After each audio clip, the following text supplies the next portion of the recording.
Just in case. Because you It's know, I've ran a lot of reports. Those are that way, they're easy to use. Simple. Two shots on 16, 1700, so So you don't have to go over. He really puts himself up on there.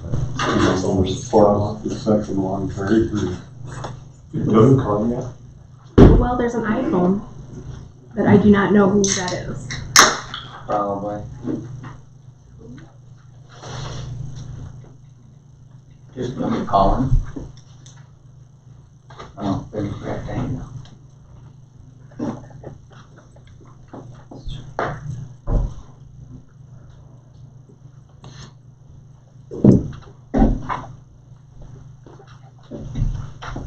Steve, can you hear us okay? Practicing social distancing.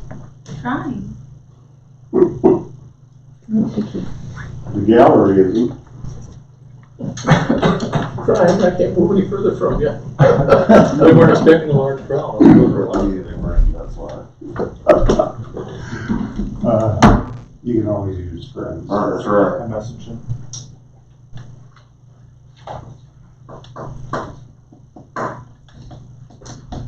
Let's go. Call meeting to order Monday, May 18th. Roll call, please. Mayor Anderson, Here. Troy Boone, Here. Steve Payne, Here. Gerald Boleen, Here. Troy Doden, Art Schott, Here. Teresa Sagan. Here.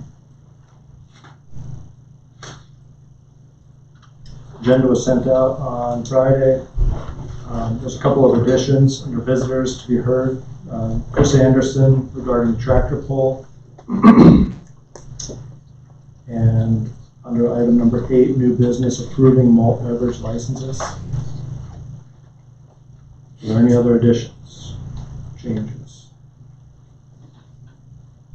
If not, is there a motion to adopt the agenda? Delaney moves to adopt the amended agenda. Second. Motion by Darlene and seconded. To adopt the amended agenda. All in favor say aye. Aye. Opposed? It is adopted. May 4th minutes were sent out as well. Is there a motion to approve the May 4th, 2020 minutes? We'll move to approve May 4th minute. Delaney, second.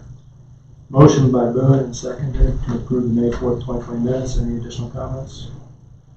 Hearing none, all in favor say aye. Aye. Opposed?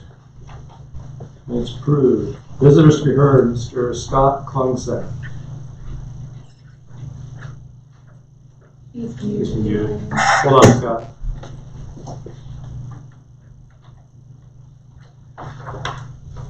There we go. Oh, that went back to mute. Okay, there we go.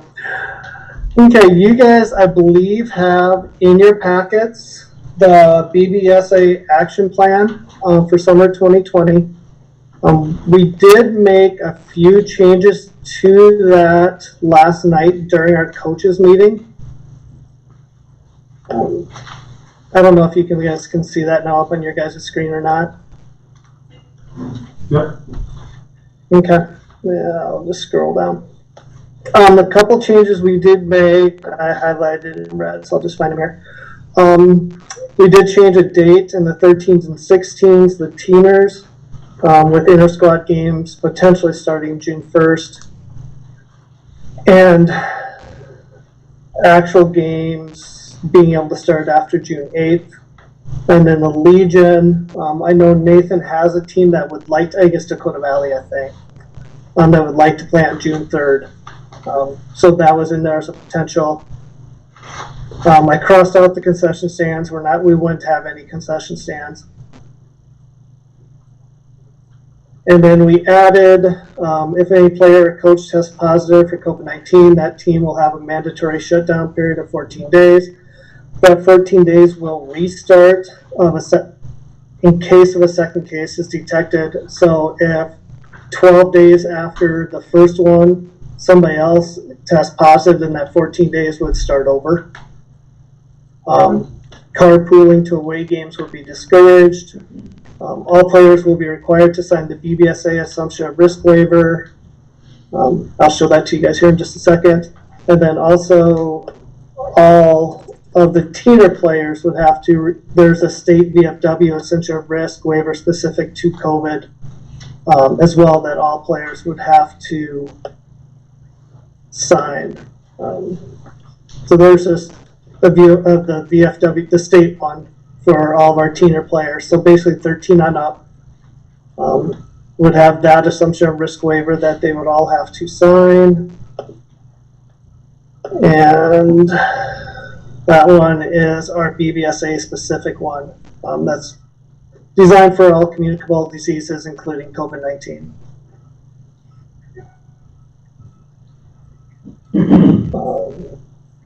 Other things, we did have our coaches meeting last night.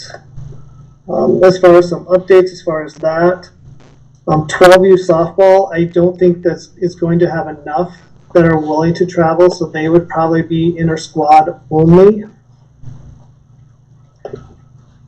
8U softball, I think, would. 10U softball would have enough to travel.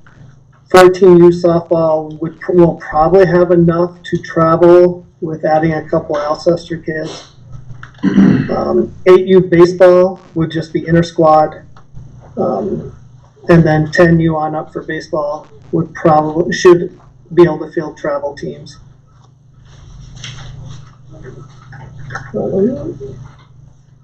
We do have a plan in place to expand our dugouts if we are able to have games, so that would not be a difficult issue to expand our dugouts for social distancing. Within that,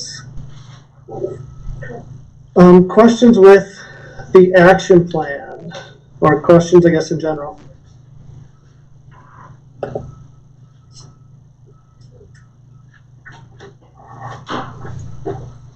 So Scott, the Legion has nothing to do with any of the programming, right?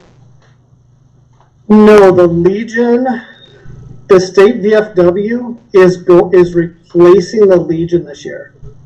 So the National Legion said that they are out, and therefore the state Legion could not host a state tournament.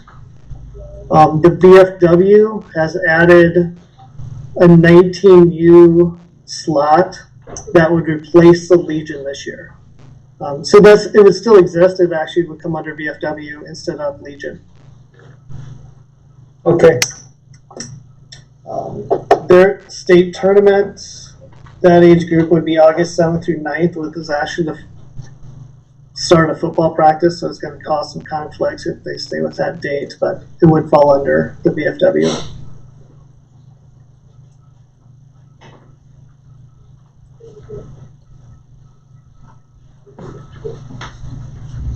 The only question I had when I saw it was a concession stand. Yeah, no, we've decided we wouldn't do a concession stand, for sure at the North Field, because that one we would have to have manned. We've talked about at the high school teener field going purely to vending machines. That would be the vending machines would be kept inside the concession stand, and just that door would be open and people could go use the vending machines. I don't know if we would even do that this year, but that would be easy just to clean off the vending machines every night. And then we wouldn't have to worry about passing money or doing anything like that. I know one of our concerns is what the city council would decide regarding to the bathrooms. As if the bathrooms cannot be opened, I would say it'd be really hard to host games for one, even conduct practices to some extent, but especially to host games. I think practices we could figure it out, but games would be more of an issue if we don't have bathrooms. Are you going to address bathrooms later on? I can address it now, or I can do it later on. Why don't you do it now, if you can? Okay. Well, my plan for basically the baseball and softball bathrooms is we will make sure that they're clean, sanitized, for sure hopefully every day, for sure every day before games. Once they're sanitized, depending on if there's practices before games, we can't control that stuff. We could potentially wait to sanitize them again, I guess, if we're doing the fields 4 games. But once we sanitize them once, we're not going to be responsible to send staff out there every time somebody goes in and out of those bathrooms. So that field, the north fields and the big field, those are basically going to remain locked. The north fields have always been that way. They're locked unless there's practices out there when the coaches have keys to get in and out. And they're locked unless there's games. And then they get locked down. The association always makes sure that they get locked down at the end of every night. That really doesn't change, other than the fact that we're going to basically have to put up a sign that says they've been sanitized once today. That's probably going to be it. And that's the same thing I want to do at the south field now too. If there's games, there's an awful lot of practices there. Those kids are a little bit older. I could potentially get a key to those coaches if we needed to, but those bathrooms are typically open during the day. They don't see a ton of use, I don't feel, other than at games and emergencies. It's kind of our staff restroom, I guess. But we're willing to give that one up if we need to keep it safe. So that one at the big field would basically be the same principle as those. Practice if necessary, and games. We'll have them clean, sanitized prior to, and then after that it's enter at your own risk. So, Do you have those signs done? I've ordered templates, and that's as fast as I can get them coming in. So I can hand write some until we get better ones in. I can put them on the backs of other stuff, but. And like, we're gonna limit practices, I think, to 1 hour, just to try and eliminate overlap of teams, and people coming and going at the exact same time. So, I mean, if teams are only practicing for an hour, their kids should not need the bathroom in that hour. You would hope.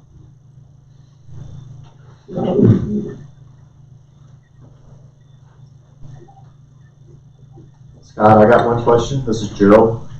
Yeah. I read the part of requiring all participants to own their own batting helmet. Is that Yes. all ages, or is that just for like the teeners, or what was the plan on the batting helmets? That would be all ages. Okay.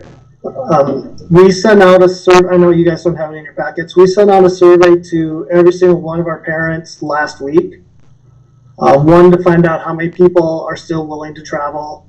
And the last question on that was, would you support it being mandatory or required that every player have his own helmet? And I think I had anybody that said no. Maybe there was 1 or 2. We did add in there if it would be a financial issue for you, and there's probably like 5 or 6 that said it would be. And for those, we would use one of our helmets. Basically, it'd be like football practice. We'd put athletic tape on it, put that kid's name on it, and it'd be that kid's helmet for the season. Perfect. If they couldn't afford a helmet. All right. Bats, we would just end up sanitizing the bats after each use. It is recommended that everybody have their own batting gloves. The bats are easy. Catcher's gear is going to be a little more complicated, and helmets are going to be a little more complicated. But All right. Thank you.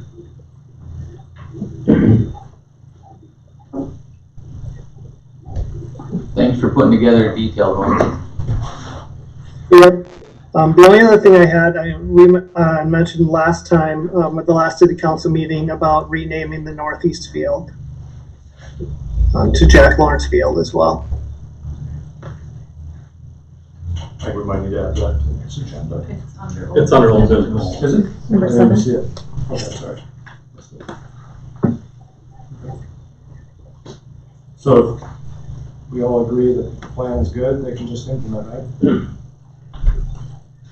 Okay. Thanks, Scott. Yep. Next is Curtin Lane Johnson and Tars Morix. Well, I guess my name's Curtis Johnson, if anybody doesn't know me. I just wanted to start a conversation with council. Thanks for hearing our concerns tonight. Just start a conversation about the gun range. It's getting a little bit more and more noisy as we go on. I know I just moved up there. I've been there 2 years, but it's not just myself. Maybe I'm more vocal and I'm not afraid to come and appear before you to say something about it. So I guess, and I don't mean to speak for others, but it's not just my concern. I mean, there's more and more. And I mean, talk to different people, you council members alone, you all hear it once in a while. Kind of sounds like World War III once in a while. That's been a text I've received from some people. Maybe we could start a conversation about some hours, limiting the hours of the gun range. Right now, they can shoot from 6 in the morning to 11 o'clock at night, and they have. So that's probably a little extreme. Other hours around the countryside here, I went through the trouble and called some of them, like, let's see, Beresford, just up the road here, Sunday, 11 a.m. to 6 p.m., Monday, Tuesday, closed, Wednesday, Thursday, Friday, 11 a.m. to 7 p.m., Saturday, 10 a.m. to 6 p.m., Big Sioux Rifle open Wednesdays 1 to 5, Saturday and Sunday 9 to 5. $15 a day for non-members. You know, that's just some of the area gun clubs that we have around here. Crooks is another one. They're shotguns only, so you know we won't read into that. We have a rifle range. Another concern would be if the only way you get shot by a rifle is being in the direct path. Everybody's in agreement with that. The individual shooting off a 30-round clip, we've all heard it. If there's an accident, they turn around, they're walking back, they haven't shot all their rounds. What's stopping that round from going toward residential individuals that live south of there? There is no berm up at all. Just thinking of some safety concerns, maybe another berm could be installed on the south side of the shooting ranges. So the east shooting range, maybe that could be designated as pistol only instead of the high power rifles that are being shot there. It's probably a little bit more noisy than it could be. It was my understanding by a conversation with Mr. Abrams that that was a pistol range when it was installed. But it has been used for rifles and so on. You know, maybe a 22 rifle isn't going to be out of hand. But the way that is conformed in a horseshoe, it takes 100% of the sound and directs it right back toward the residential area. So maybe we could talk about some berms being put up for safety on the other high power rifle range too. It's 1,000 feet measured Google map. I don't know how accurate that is, pretty accurate as far as I know. But it's 1,000 feet to the residential area to the south. So, and then you also have the ball fields over there to the east. And if you're looking at the shooters, it's a direct line down the line to the east. So if somebody were to have an accident, you know, you could potentially have somebody get hurt at the ball field during the ball game. So just some of the concerns, just want to start a conversation about it. And biggest thing would be probably conversation about the hours of the gun club. Maybe we could get it to where, you know, it's like 10 in the morning to 8 o'clock at night weekdays. Weekends, maybe you could go till 8 o'clock at night, you know, the latest. Maybe Sundays we could start at 10 in the morning and go till 6 in the evening. You know, I don't think that's too out of line. I mean, what are your thoughts? I mean, Kirk, and I interrupt you. Yes. Sorry, I didn't mean to. My name's on here too, so I just, here again, along with Kurt and Elaine, and, you know, there's some other people that are concerned, but they're not coming forward at this time on that there. I lived up there for 44 years. I've never complained about the gun club, and I'm not complaining about the gun club now. What I'm complaining about is the noise. And not that it's powerfully strong, it's the people out there with the high powered guns and the rapid fire that fires 30 shots in a few seconds continuously for an hour. And I didn't think too much of this until pretty soon it seems like half the town owns 30-shot clips and goes out there with a handful. Because my grandkids, and they're living Yankton, they go out to a gun club way out the country. The boy, the oldest boy, he's 13. And they come in the house, and they didn't know where the gun club was. They thought it was a neighbor of mine shooting.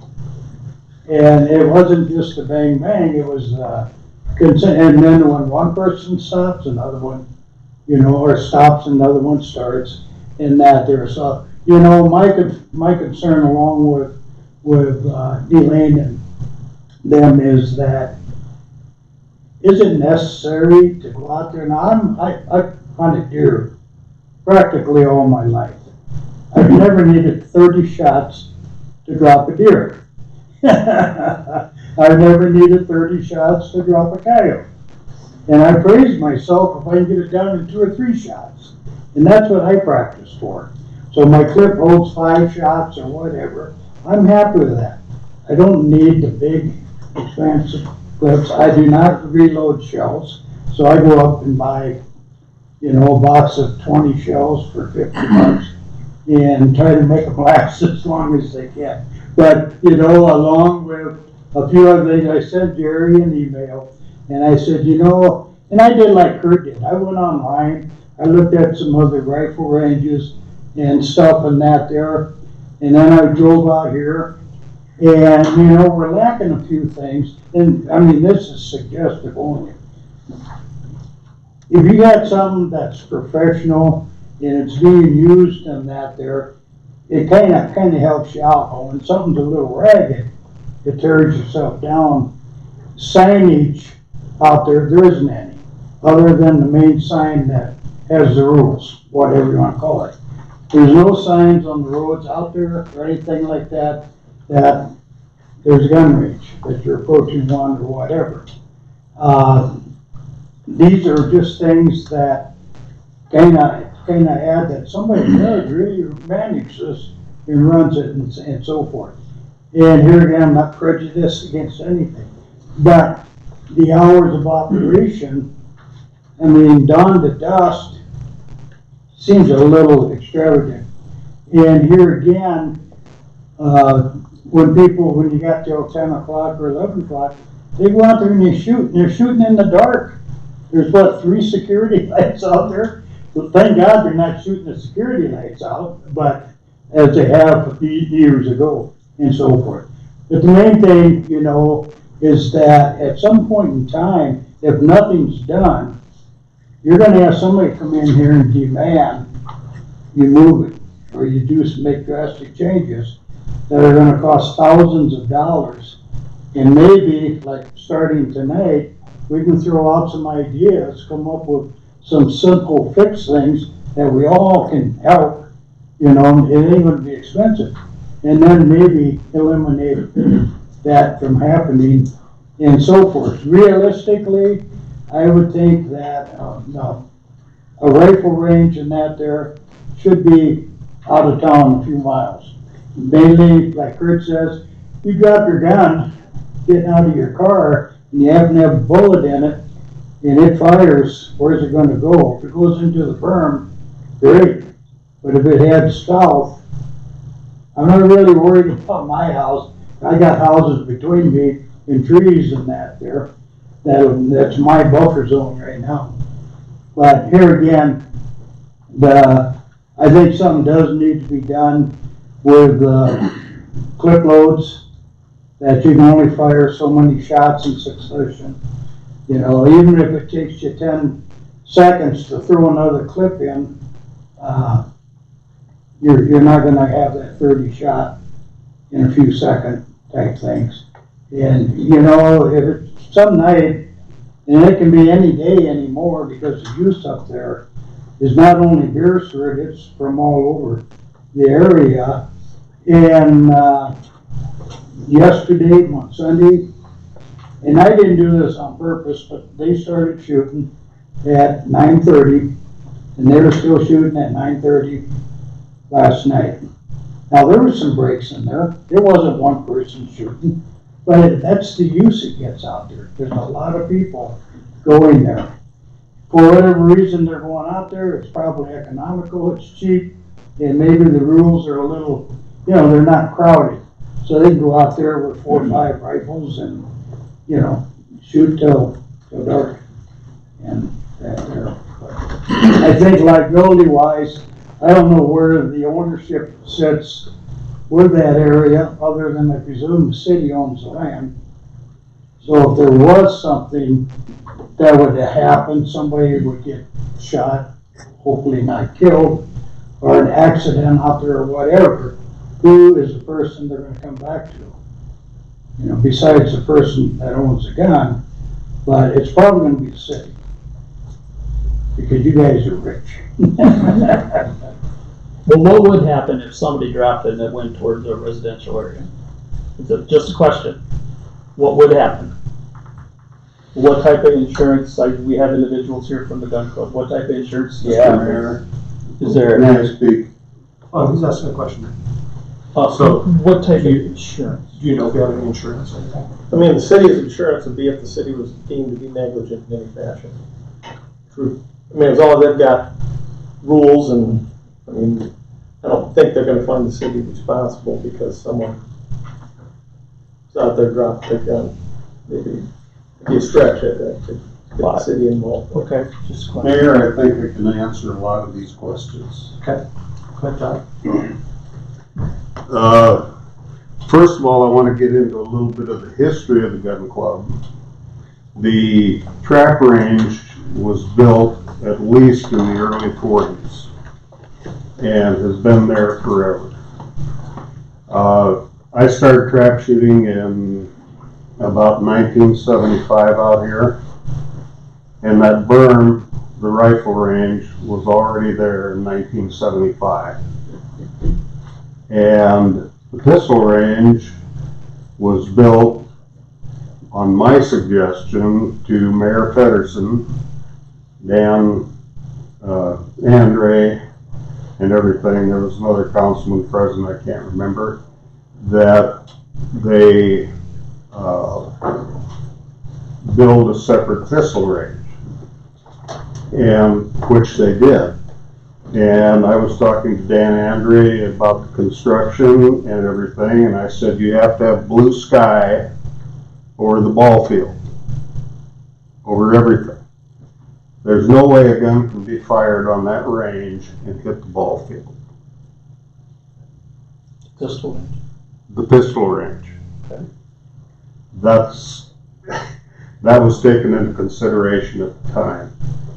And so I'm responsible for the pistol range. About all this talk about a shot going awry, a gun going off accidentally, and so on and so forth in the many, many decades that this gun club has been open, there's never been one incident of an accidental discharge that has gone towards the town.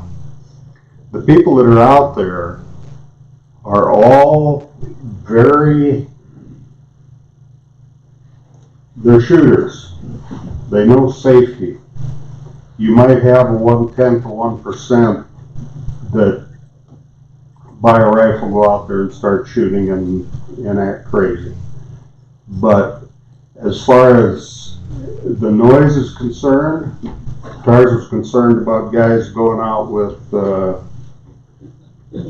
firing 30 round clips and making all kinds of noise. I have noticed that also, and I'm sure Larry has too. Larry keeps a close eye on that range, Larry Lewis. And he's out there as soon as he hears a bang. So, I can confirm that. yeah. Can I ask a question? Yep, go ahead. Go ahead. If you're saying it's a pistol range, then why are they shooting high powered I was rifles? going to bring and that pistol up, Kurt. range? Okay, that's a question. The pistol range was never meant, when we talked about it approximately 11 years ago, to be used with any kind of high-powered rifle. Now, when you say the pistol range, you're talking the one on the east side of the Trap club. trap club, and the rifle range is on the west side, is that? That's correct. Okay, alright. Okay. The one thing I would agree with is that we stop shooting ARs, because that's what most of the shooting on the East Pistol Range is AR-15s with 30-round magazines. Are you Frank? Yeah. Okay. So I was telling him, piggyback on that, I think the pistol range should just be pistols and rimfire. And my personal experience is, like when I've taken my kids out there and I want to use that, oftentimes there's 8 to 10 people with rifles. So we don't feel comfortable just because of the action that's going on around that. And I do think that maybe the rifles should be over at the rifle range, but the That's what I was getting to. rimfires be on the other side. What do y'all think? Yeah, and we were in the process of doing that. You know, it's been kind of dropped in our lap. So the city built it, and then it was like never maintained. So we started getting the plywood, hanging the sheets, doing the 2x4s. When the posts needed to be replaced, we had this electrical department come out. They pulled the old ones, drilled holes, set the new ones, rebuilt it, and then we take back over. So I go out there every couple of months, every 3 months. Lou helps me, whoever it is I can get to help me. We replace all the sheeting, you know, and we do that with the funds that we collect. We pick up donations from Union County Sheriffs, Lincoln County Sheriffs, Highway Patrol, Game Fish and Parks. Who else? Yeah, park rangers. You know, they donate sheets to help keep that maintained out there. So this is falling in our lap. So there's no signage out there. Well, build it. You know, I mean, I know it's a pistol range. People are going out there shooting, I let them shoot. So if we need to put up signs, we can put up signs. And again, I was in the process of getting those signs ordered. Pistol and rimfire only. You know, because I take my granddaughter out there with 22 rifles. Because it's easier for her to shoot at the short range with that 22 rifle than to go stand back 100 yards, you know. Plus, in my incident, there was people shooting 22 halfway down the rifle range. Yeah. So you couldn't shoot rifles there because all the rifles were at the pistol range. Yeah. So it seemed backwards. That was the initial reason for putting in the pistol rimfire range. So what hours do you think it should be? Well, you know, 8 a.m. to 8 p.m.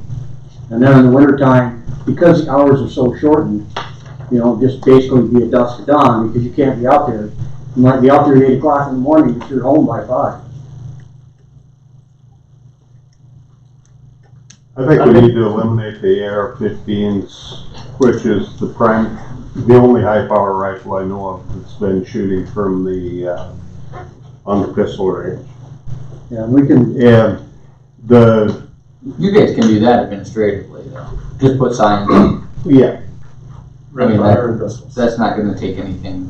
No, we can do that. Nothing big. And Tom, do they set the hours too? The gun club? Yeah. I don't know who says that. Yeah, you know, the signage that's out there is the area is open from 6 a.m. to 11 p.m. at night. You know, I didn't put the signs up. Nobody asked me to put the signs Doesn't up. seem particularly safe if people are shooting out there in the dark. No, it's not. Very safe. Okay, but let me bring in a point here. Sometimes some of the people shooting in the dark, my son and I were out there a couple of weeks ago, and there were some highway patrolmen out there, and they said, well, you might want to go pick up some brass over on the other range, because the highway patrol was night shooting out there. Now, they're going to come out there after dark. The highway patrol, as somebody else mentioned, the highway patrol, the Do they ever talk to you? Do they ever? game Wouldn't that be a wardens, special circumstance? park rangers, Well- everybody uses that range to qualify. No, I get Tom. So you guys are already in the process of switching up how the flow is going out there.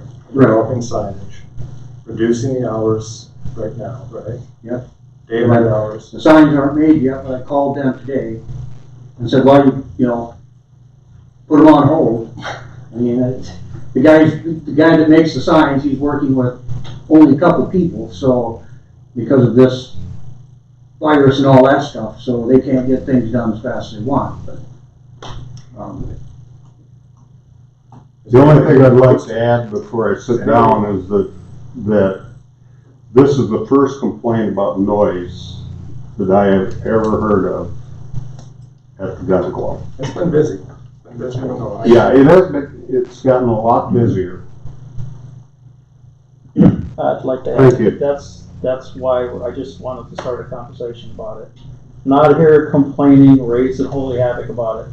So if they do Just like a a conversation. what if we try that for a while? You know, I have an issue with that, and that is on trap nights. No, that trap, would be cares about trap. Okay, just on the ranges. What I understand is public use would be limited 8 to 8, but your organization could use it at any time if you all are gonna do it. Right. And if the highway patrol wanna call you up and say, can we go out there and shoot at night? Yeah, they never call. But I'm saying conceivably. Well, all you have to do is get a hold of them and tell them, because we switched all of our night shoots from outside at this range to at indoor ranges.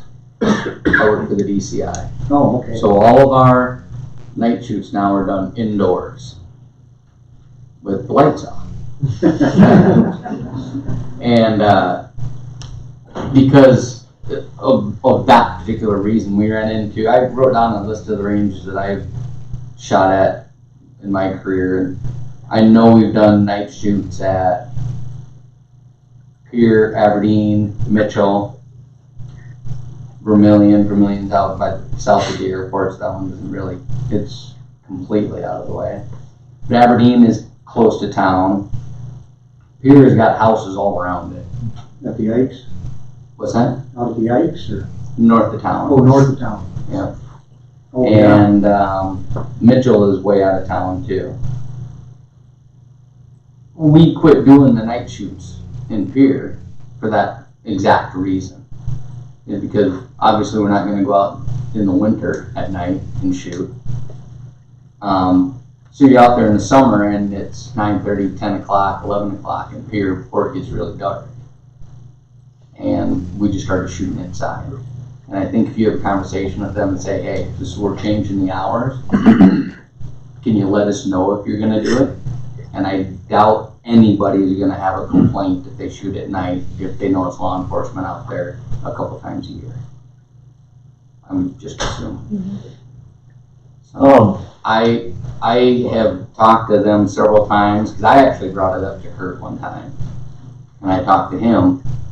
I'm out in the town running at 6 o'clock in the morning, and I can hear people shooting out there when I'm running around the golf course.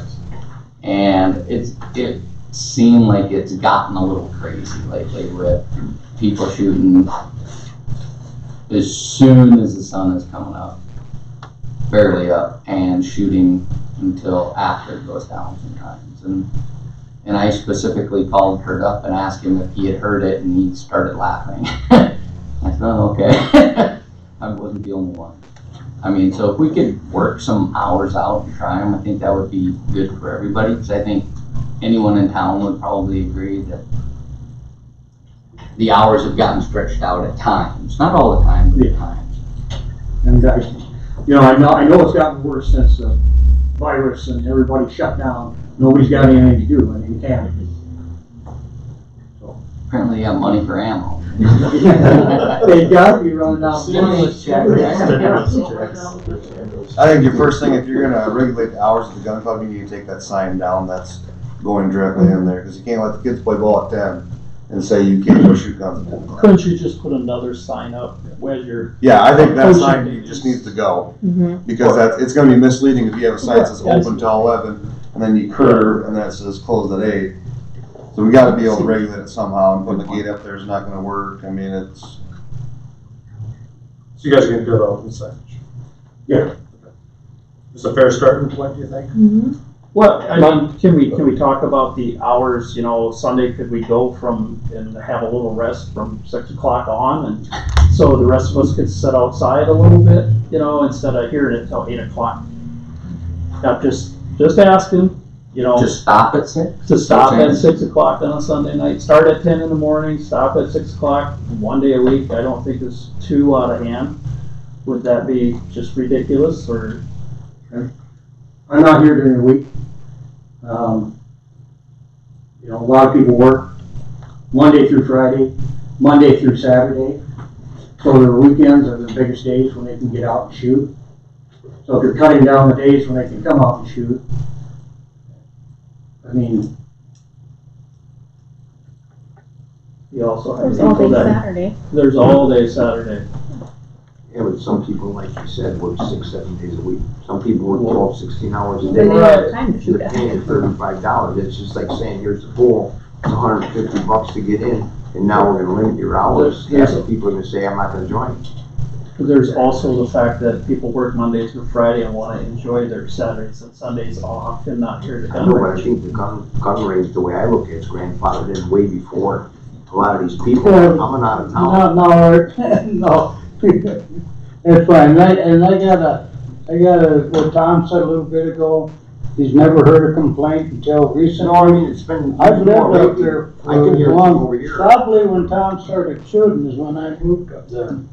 And I have not complained about anything at the gun club until tonight. And what I'm complaining about is the rapid fire, the overuse, and the expanded hours. Well, let's try to work on the expanded, like you said, the guns, Yeah, the pistol. if you don't get rid of Sign. the high use, the 30 shot clips, you're gonna have more problems, because it won't be me sitting here, it'll be more neighbors that don't understand the gun club, as we all do that are sitting in here, and so forth. I don't know if you can, Who polices that? I don't know if you can do anything with that. And here's why. I mean, if you have a fairly large capacity pistol, even you're looking at 17, 18, Yeah, 19 right. rounds. And you can dump that pretty quick. Right. And, I mean, I've seen guys do it where they stand there and take 3 mags and empty 50 rounds, Sure. $20 worth of ammo into one target, down in there in 30 seconds. And it's gonna sound like that. Or if you've got 3 people shooting 10-round mags. Right. I don't know how you would ever do that. I think a starting point would be with the times and doing But it there see, that's already, one of the- segregating the That's one of the nuisances, is that at 10 o'clock in the morning, 2 o'clock in the afternoon, 4 o'clock in the afternoon, 7 o'clock at night, these guys are out there shooting in those times. And my house, Kurt's house, you can be in the house and you definitely hear them. Now, the pop, the shotgun range, no, that doesn't bother at all. Those are not loud reports. They're, and like I said, I'm so used to them. I wish I had $1 for every shot I heard. But what he's saying is, a lot of guns don't even have less than a 6-shot. I know. So for us to try to impose something that doesn't exist Yeah. is I suspect, a non-starter. No, and I understand that, fully. Yep, so. But I'm telling you where the nuisance from us, it's consistent shooting, sometimes for hours. I mean, the complaint though really is that it's a popular activity. Oh, yes, and then let's correct it, put up a berm, put up some soundproofing, and, Where do you want the berm? I don't know, Okay, I don't know. alright. My name's Larry. I've been working out there for about 60 years, working at that place. And I have never, only have 3 people that ever have said, or that I've heard, that have complained about their gun range. The first was the airplane guys. They were a little nervous because of the fact that it was wide open, there was no berm there. So the berm was built by the city. Okay?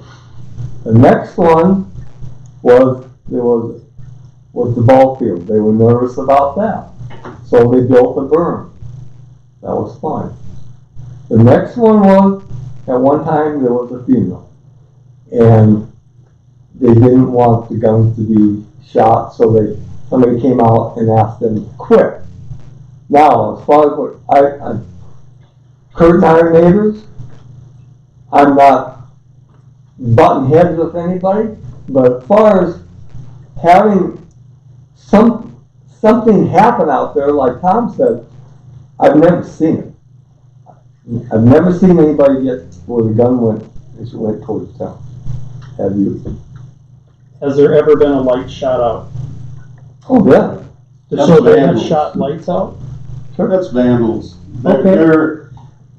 So. They was- shoot signs, was they shoot that- everything. Okay, was that directed downrange? It was directed into the houses, and then at one Okay. time they did, So, or me. so there we go. I mean, I. Well, see- that's the, It's, You get vandals out possible. No, you're saying it's such a safe place. Right. I do not want to argue. I'm just trying to prove point that there is nobody out there policing the individuals. If vandals happen, they are not shooting downrange, they're shooting at lights. They're shooting toward residential area. My whole thing about a safety berm on the backside is the what if. What if there's no stop sign on the road and then there's an accident? Now we put up a stop sign after somebody gets killed. Putting up a berm after somebody gets shot or a round goes through somebody's house is not really the best idea. I mean, if we can do it prior to anything happening, sounds a lot better, doesn't it? you'd have to put up a 50-foot berm out there. Yeah, you would. What's wrong with a start? There's no, if they take a shot at the lights and they haven't for a long time now, I mean, that light is up, you'd have to put the berm as high as that. Are you prepared, to? I'm not gonna argue with this. I'm not arguing. They've shot the lights out from behind the lights. They haven't gone down in front of the lights and shot towards town. If you put a berm up, what we've seen out there with the berms that exist now is that people will be shooting here and they might get tired and they've got a few pop cans or something, they'll throw them against one of the other berms and shoot them. Now you've got a berm facing town, what's gonna stop them from turning towards that berm and shooting towards your house? Well, you just said they're all upstanding shooters, they know better. Well, there are those ones that, you So know, there and will be if the those berm ones that is have there, accident. you know, And then back to Mr. Boone's, idea, which is true, if you're gonna, stop the handguns with 16, 17 round clips, that's what they come with. And also, with the ARs, they all come with 30 round clips. I'm not saying that that's a great idea, but if you go buy an AR, you're gonna get a 20 or 30 round clip, no matter what. Or, my point is, if you don't like to listen, or people don't wanna listen to the 20 or 30 round clip, alright, magazines, then, who's gonna go out there and tell them, you can't? I've had a lot of confrontations out there with people, I don't back down from people, but if they come out there and you say, well, you can't shoot here because you got a 30 round clip, I'm only gonna take so much grief from them. And I would say probably 80% of the people that come out there with an AR have a 20 or 30 round clip. So are you gonna ban ARs? That's my question. Are you gonna ban them? Yeah, but wait a second, what were we talking about? Didn't you For say that? starters, let's break this down a little bit. First, we'll change some of the signs if we can. Then you said something about the pistol range would be for the pistols, leave the rifles for the rifle. Let's try to work positive, not jump back and forth. So the signs is a start. Some of the rifles and the pistol range go on the rifle range. At least that's two things for work that we kind of agree on. Let's kind of keep it to an agreeable thing instead of spending all night yelling and screaming. I didn't know we were yelling and screaming. No, but I want something positive here, so it sounds like we know what we're doing. But I mean, the ARs, like Larry said, you can change a clip, like Troy knows, you could probably change a clip within 2 seconds if you know what you're doing. You can shoot 100 rounds within a matter of a minute. So it doesn't matter how big the clip is, it's the matter of the noise constant going. So if we could figure out some way to maybe, I don't know if we can, the berm, I think, like you said, if you put a berm, they're gonna definitely throw cans. Well, wouldn't that deflect some of the noise? Well, is there any way that you could maybe do something to maybe put the corners of the berms maybe closer to where they shoot or something? I don't know if that would help or not. Maybe do a little survey at some gun clubs and see what we could do to maybe make it a little better. I see what Kurt's talking about, but when you get the wind involved, that's gonna drag it all Right, over town. it's gonna amplify it. You know, Yeah, I agree. So like Kurt, you said, your goal, let's start a conversation. I think if we do signage, if we adjust the range to one thing and we reduce some hours that you're already planning to do, why don't we start there and then maybe we continue this conversation with the more advanced stuff in the coming weeks and months. Let's start So somewhere. we can agree on those three things. I think that might solve some of our problems right now. Rimfire and pistol only at the east range. And figure All out rifles at the other range. the dynamics of the other stuff. That, Would 8 to 8, I don't know, when you wanna change it to wintertime hours or whatever, when you both wanna do. Yeah, I don't know if we go when they do daylight savings or what, but, you know. how about just, I mean, couldn't you just say like, public access 8 to 8, and then somehow like, or daylight hours? I was just gonna do shooting range open. Winter hours, During daylight, winter hours, you know, be dusk to dawn. Yeah, but you made a comment about that speed shooting, you know, the police officers or the sheriffs, that they do at different hours. but that's their own business. That's- This is just right. the public. Right, to the public. These aren't laws, they're guidelines. And there are on magazines also. Yeah, I don't think we want to touch that, because, again, you could have. Putting 10 on people- magazines you could are have, not, you could have 10 people out there shooting, and and I they all don't have think we 10 round can mags. go against that. You can see much of a difference. I think that's a good start. I think the mirror is smart. That's good. I guess what I would say is, I agree. I agree with reducing their hours. My house is straight south of there, I hear it, and I will agree. It has really picked up lately, and I feel like it's just becoming kind of out of control. And so if we can do the signs, reduce the hours, kind of bring it back under control and set some guidelines out there, it's gonna show people that this isn't a free-for-all. You have to obey by our law, our rules out there.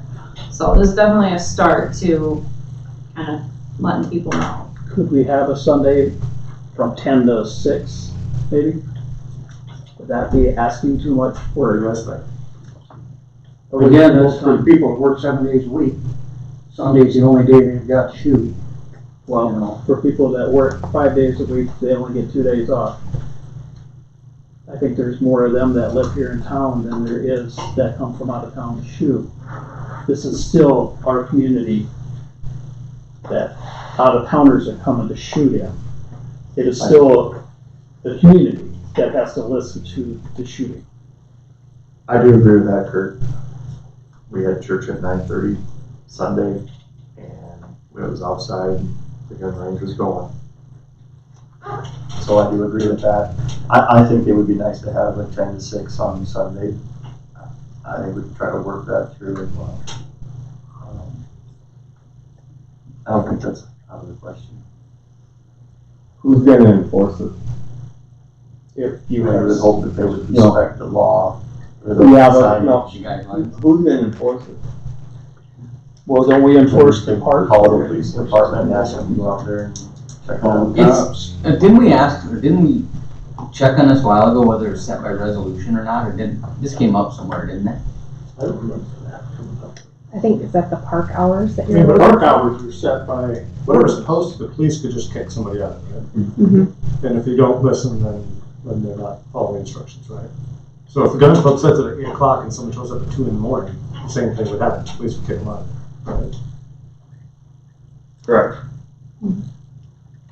I don't see anything wrong with it, but we gotta get the sign made first, before the people are gonna take, and take notice. Absolutely. They're not He's gonna, already working on that, so. I know, but what I'm saying is before that. What about Sundays? Any compromise you can think of, before other people get involved that might have a You different. tell me what you want. You know, What do you guys want? to me, it's the sound of freedom. So, you know, I think I don't if you go disagree. too far down the road, you're gonna open up that can of worms.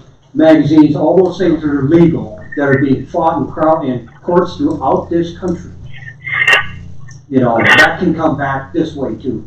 So, you know, again, you got 1 day off a week. But we're not saying they can't shoot, Yeah, we're just saying, please only do it from 10 to 6. I don't know. I mean, I think we can try it, and if it becomes an issue, I mean, then we can always rearrange the time again, Frank. I mean, that's kind of what I think. Do you have a lot of members in the gun club?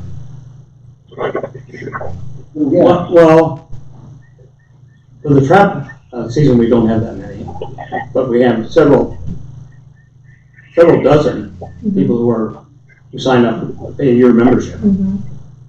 For the pistol rifle range. Yes. Yes. How many do you have? I mean, just the ballpark. Probably close to 100. Okay, good. And what do they pay a year? $35. 35. And then you got people that come in and they'll pay $5, Right. you know. And one of the things we do is that I'll get calls, okay, well, I brought my wife and kids out, do I gotta pay $5 to everybody? No. Right. It's the family deal, throw $5 in, that's what we want. Right. You know, so. That just goes in the honor box. Yeah. Out there, yeah. Or they go to Ace and get the card. What's that?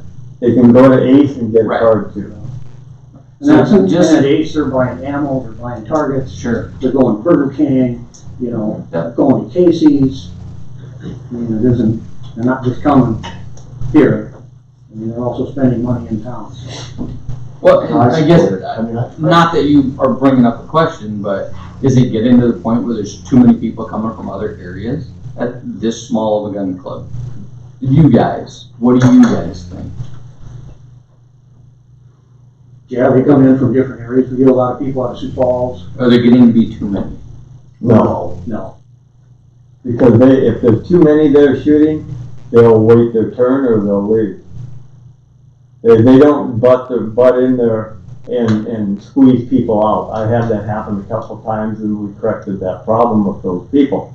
Okay. So, no. So the gun club member, whatever you guys board, whatever you guys have, you guys aren't concerned with it being too overcrowded?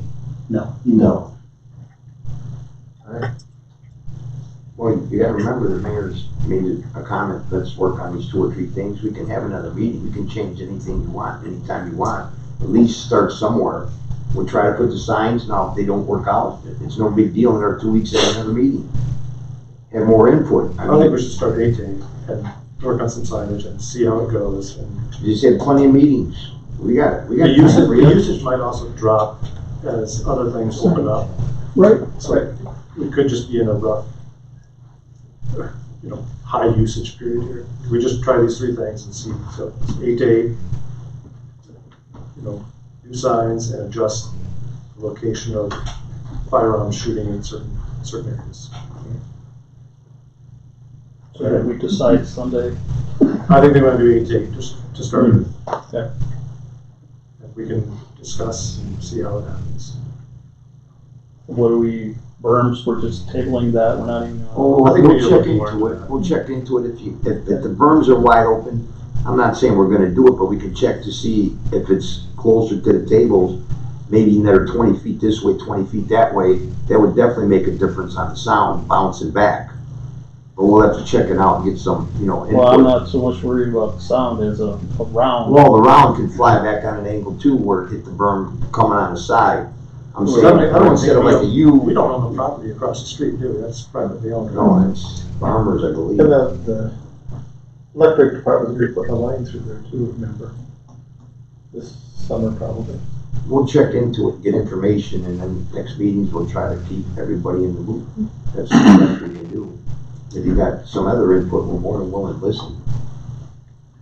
This is a pretty good start, I think. The problem will get better when we get back to whatever our new normal is. We've got a lot more people buying memberships this spring. They get back to work and they won't have so much money to spend. Yeah. Right now, they say they're spending their stimulus check. Well, if it's any consolation, when this all started, I talked to the mayor about what do we need to do at the gun range with social distancing, and he said, don't even bring that up. So, Thanks. Thank you very much. Thank you. Next up, Chris Anderson. Thanks for hanging out. I'm Chris Anderson, if anybody doesn't know me. I'm just here to talk about the old fashioned settings. Chris is talking. I'm just here to talk about July 31st, or the end of July is our old fashioned Saturday night deal. I was with the chamber and everybody, we're gonna put on a track pole. I just want to make sure it would be okay for us to use the pole site out there at the Saddle Club. If everybody would be okay with that at the city. Also, too, I was informed that this electric department's gonna be putting in a deal out here, they're gonna be parking equipment out there. If we could kind of keep things in order a little bit when it comes closer to the time, so that we can maybe still use the track pole lane and a little bit of parking, you know. I guess that was why I was here, just to kind of make sure it's okay with you guys, that we can use the property. I'm gonna facilitate the insurance and stuff like that for all that. Did you say you were going to do insurance? We are. Okay. Yes, we have to. Yep. I do insurance, so. Have you talked with Mike Hanson at all? I have not. I was going to this week. I want to talk to you guys first, let you know, and if it was up with your blessing. I don't think anyone here minds even if it's tractable. Yeah, I think, and we're doing it for the town, you know what I mean, for the. I would suggest you stop out and chat with Mike Hanson. Okay. Explain how much and when you want to use it. Yeah. Actually plot out where we're going to stage stuff. I think Mike's on that. Oh, is he?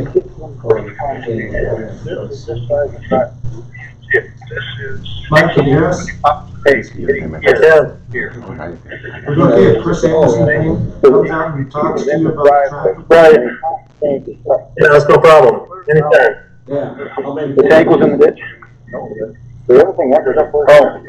You guys will come up with a plan. I just want to work better for you, so everybody's on the same page when it comes time for the track pole.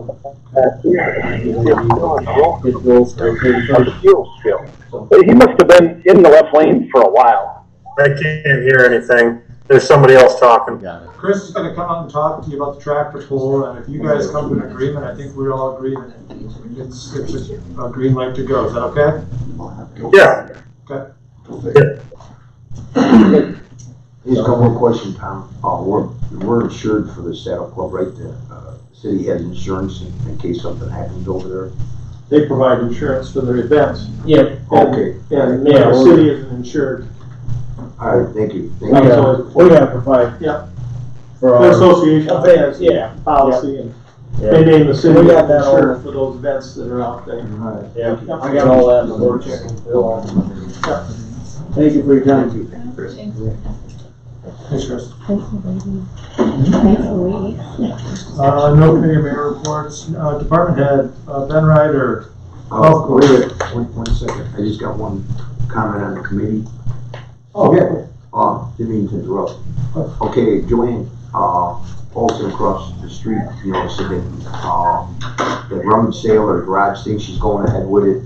And she's gonna advertise on Channel 8 and put it in the paper. I guess it's Give me a glass of water. June 4th to 5th or something. So that's gonna go ahead as planned.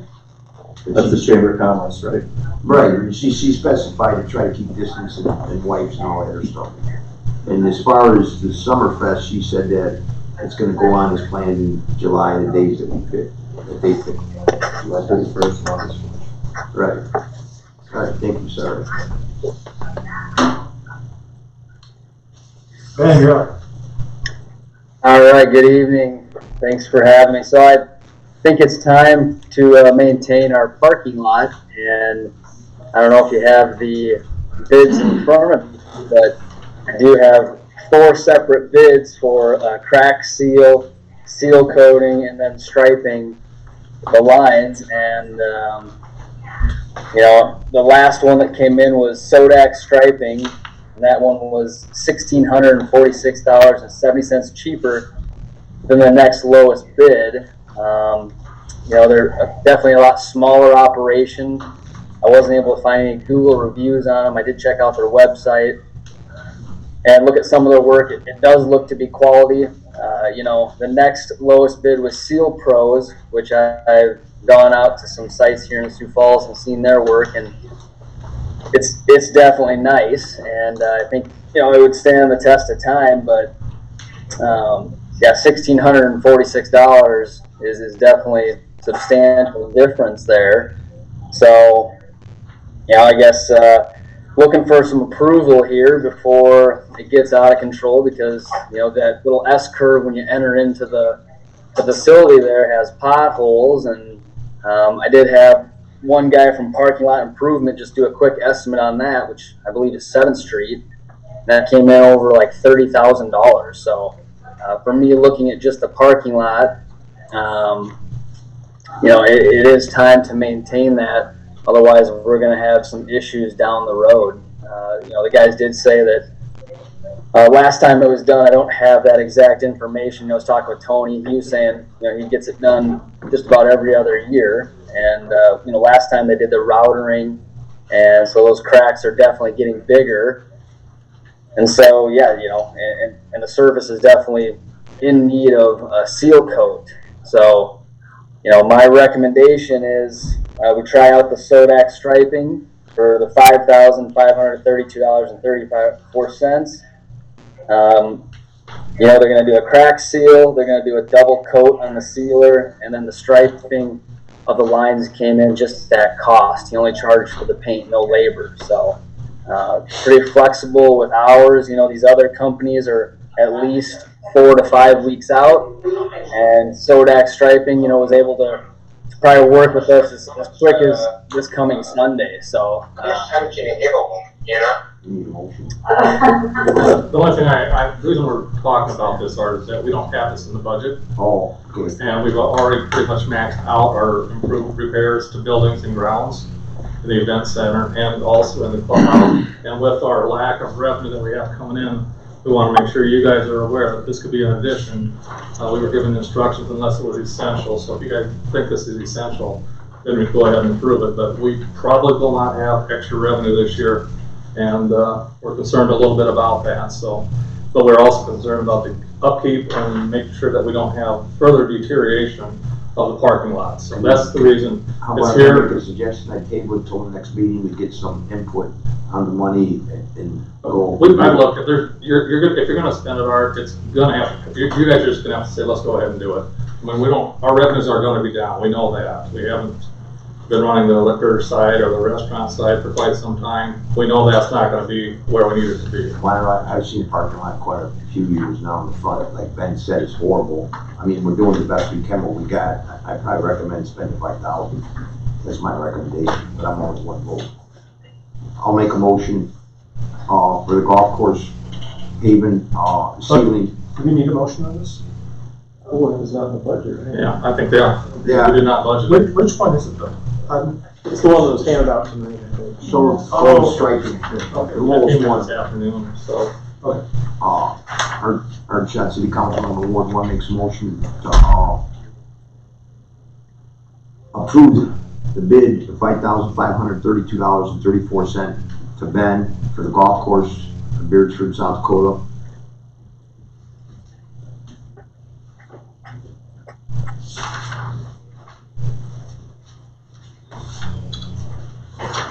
Question now, or do we have to wait till we get a second? Wait a second. Okay, motion by Schott, seconded to approve Sodak striping in the amount of $5,530.34. Any further discussion? Yes. Hey, Nathan, can you hear me? Yep. Hello? Yeah. Nathan, this is Troy Bowden. Yep. We can hear you.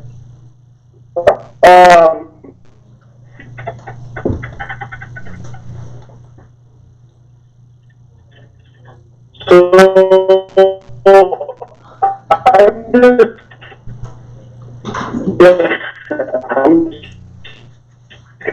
I'm gonna read the point. It's gonna be the theme of mine for the night, but I have a little trouble right now approving any expenses that were not budgeted for. I just really think we should table that for a while. Can you call his cell phone? I think he's on his phone, Mayor. Call his cell phone, put it on speaker. Yeah, until the next council meeting. Okay. So we have a little bit of tax revenue wise, and a couple of other issues that have come up until we have a little more information on those before we start approving spending money that wasn't budgeted for. Just want to throw that out there. Okay. I would agree. I think we've got so many expenses right now. We've got to find a way to find this money. I know the parking lot needs that work, but we've got to find a way to pay for it somehow. So delaying in a meeting wouldn't be a problem, I don't think. Ben, when you're talking the seal coat, are you talking that area in green on that color photo? Just that area? Or are you talking the road part coming in as well? No, we're not responsible for that road part. It's just the area in green. Okay. Correct. You know, if that was the issue, I do have $3,372 in buildings and grounds in the clubhouse. If for some reason we didn't want to delay the sealer, I still think the crack seal and the striping is a must. You know, and then because the sealer is $3,345, you know, that could definitely be pushed off until next year. But I still think, you know, these cracks are getting bigger. They are deteriorating. You can see the road when you enter into the clubhouse there, the street. How there's, you know, many potholes, and that's eventually what would happen to the parking lot. So just trying to save bigger expenses down the road. Ben, would it be all right with you if, like, Teresa and I came and met with you here, and then Teresa and I and Art came and met with you in the next week or so, and you showed us around out there so we could look at it? Would that be all right? That works. I just, you know, was trying to get this ball rolling because, the busier we get, you know, we are going to have to block off the parking lot at least for a day and a half. So, but that does definitely work. Absolutely. So do we have to vote on it? Seconded, or can you please table it? Can Art withdraw it? You can withdraw, or? I'll withdraw and take the recommendation. Okay. That we have a meeting, as Troy specified, Teresa to review it. As long as she's okay with withdrawal. Yeah. Okay, let's put Ben, they're gonna set up a meeting with you. Okay? That works. Thank you. Yep. I'll shoot you a text tomorrow. That works. Thank you. Thanks, Ben. Finance report. Ben, are you gonna talk a little bit about your clubhouse stuff too, or do you wanna wait till? I don't know if you wanted to get off, or you're still there, Ben, aren't you? Yep. Do you wanna talk about your hours and things like that? Then you can probably take off if you had something else you wanted to be doing, so. Yeah, that'd be great. So, you know, the plan for reopening the clubhouse and also the event center, start with the clubhouse first. You know, kind of the trend in the industry is to open up the restaurant side. So I do see an added value there to open that up to get another revenue stream. I'd like to open back up here May 26th. So that would be right after the holiday. You know, that would definitely kind of keep some of the masses out of the building, a little bit easier for us with staffing to sanitize the facility.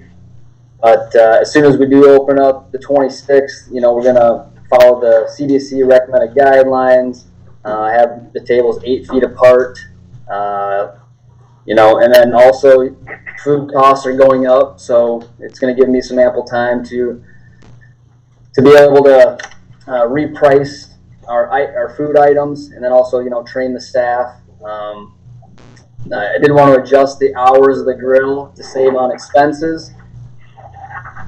Monday, Tuesday, Wednesday, I'd like to have 4 till 9 p.m. That'll be, you know, the grill operating hours. We'll still have full discussions. The property that's insured on this policy, because it's you and Curtis that are named on the policy.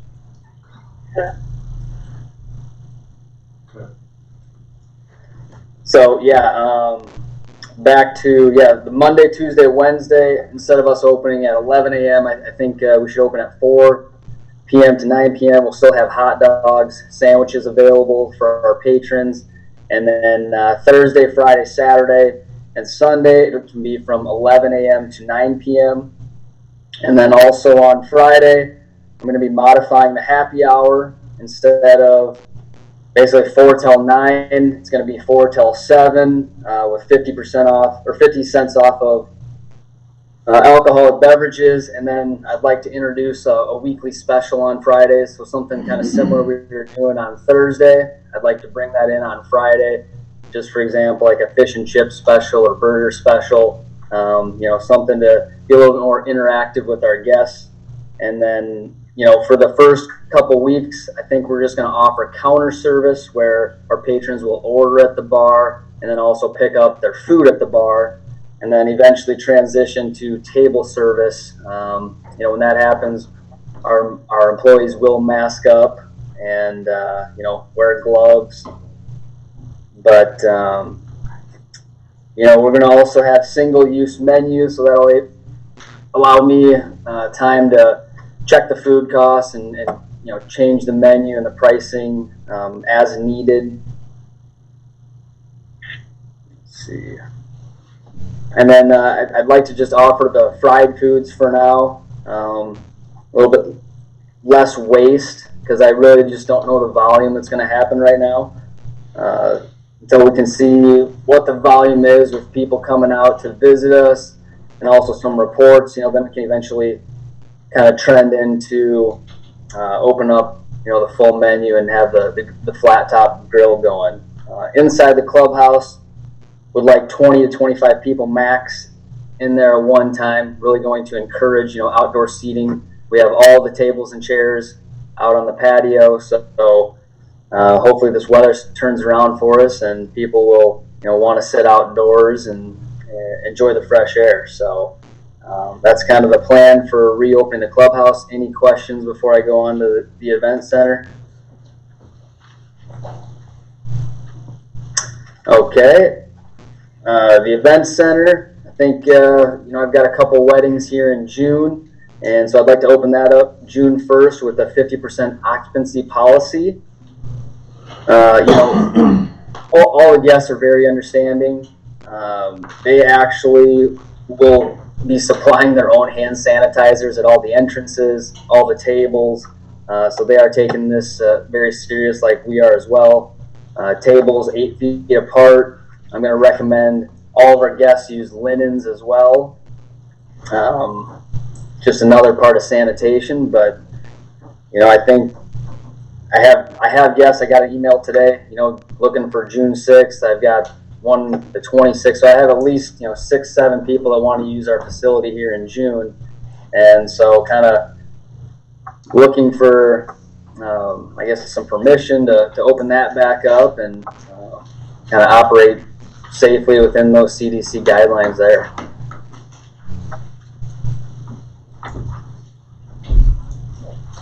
I don't see a problem with that. I think as long as we follow the guidelines that are put out there and. Sounds okay to me.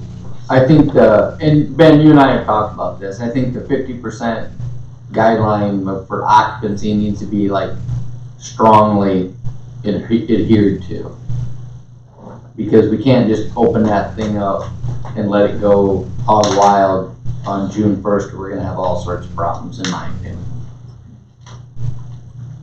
Yeah, absolutely agree. I see this kind of being somewhat of a benefit because now the groups are going to be pushed into our bigger ballroom, which has been renamed the Palmer Room, and then our smaller room is the Nicholas Room. So have a little golf lingo there, but yeah, most even the groups that are 40, 50 typically would go in that smaller room. Now would like to go in the bigger room, if not rent both rooms. So I think everyone's on board there. I don't foresee that to be an issue. And you and I talked about portable bar service over in the event center part. What's your plan with that? I still think there's a decent distance there. I mean, it is only probably 3 to 4 feet. So I'll recommend the bartenders wear a mask, but I wouldn't require it at this moment in time unless you guys feel otherwise. So, and talking with the staff, they're not masking up right now. Everyone feels comfortable the way the clubhouse is operating. So just kind of have to feel that out, but have the sanitizer there and, wipe everything down, and I kind of go from there. I don't know if, I know that in Sioux Falls, all the servers are wearing masks. I don't know about the bartenders. I have not asked that question yet, but how do you feel about the bartenders wearing masks? I feel that anybody serving a beverage or food should be masked. I agree with Teresa. What do you think, Troy? I would probably agree until. So your bartenders in the golf course side aren't wearing masks now? Correct. Everyone has masks, but they're not. Or people are coming in still, right? Oh yeah, yep. I mean, they're just walking in the door, taking 2 steps. It's kind of sectioned off, just like the city hall is a little bit. Right. But they're not staying in there. Correct. No, it's get in, get out type of thing. No lounging. Everyone's just, outside on the patio right now. Which I'd like to change on May 26th. Let people, sit at the bar 6 feet apart, and then also sit at tables. So I think they at least have to be made available. The question for the council is if you want to report. 2 things. I mean, they're Right there. breathing over these people's beverages, their food, everything. Plus, number 2, they're in contact with multiple people. It's not just me walking in and having one contact with them. It's that server having multiple contact with everybody coming in. So that's just my concern, that if they're breathing over anything that's being served out, beverage, food, should be masked. And if they're in contact with multiple people, they should be masked. I agree with Teresa. Gerald? Sounds good to me. Some of those masks are different. The 95s are hard to breathe. You can get those blue ones that they start. Don't get me wrong, I do not like the masks. I do not like them, but I just feel for safety reasons. I wear them 8 hours a day after work. Everybody does. I think to portray a professional concern, I think that's probably correct, Teresa. I think that's probably something that we should right have. now, anyways. Steve, thoughts, I comments? would agree. I think they need to be masked. Mask up, I guess, Ben. that's fine. Yeah, we can definitely implement that immediately. If they're outside serving drinks, on the carts that are unopened, I would say if they're outside, they probably don't need to have one on. That makes sense. If they're not opening something, if they're just handing a beer out of the cooler, then that's fine. Yeah, and I mean, like Teresa said, if you're not selling open drinks, you're selling 6-packs or whatever, you have one way to do that, then I wouldn't think they would need to. I mean, you can buy them at Fiesta, and most of the people aren't wearing masks there. So that works for me. The way it's operating right now, they're just delivering stuff in closed containers. Are we masking up for that, or are we not masking up for that? And there's a 4-foot table. Are they pouring drinks at all? I don't think they are. You guys aren't pouring many drinks, are you? Very few. I mean, like I said, we've got all those shooters now to go, and we give the mixers out, and they're kind of pouring their own drinks. So I'd say maybe 1% of the time are, we are mixing the drinks. Most of them are 6-packs or beers to go. We're not opening anything, but we can certainly implement that. That's not an issue. I've got masks for everybody. I've already handed them out. So yeah, I guess err on the side of caution. That makes our guests feel a little bit more at ease. And like you said, a little more professionalism there, because most other businesses are wearing them. So yeah, I'm all for that. That's not an issue. I say when you're transitioning to more food specifically, you're gonna need to wear them. Yep. Sounds like masking up. Okay. What else you got, Ben? Yeah, that was kind of it. Just changing the hours of operation for the grill. That kind of helps with staffing and some other expenses, supplies. That Monday, Tuesday, Wednesday, according to reports, were our slowest days, except Tuesdays, but now the men's league switched to Thursdays, so I do anticipate those days being slow. And I just don't think we need the fryers and the flat top on, you know, for what, a good 10 hours a day, 7 days a week. So still having an option for those guests for a hot dog or sandwiches, something quick and easy, I think should suffice on those slow days. Okay.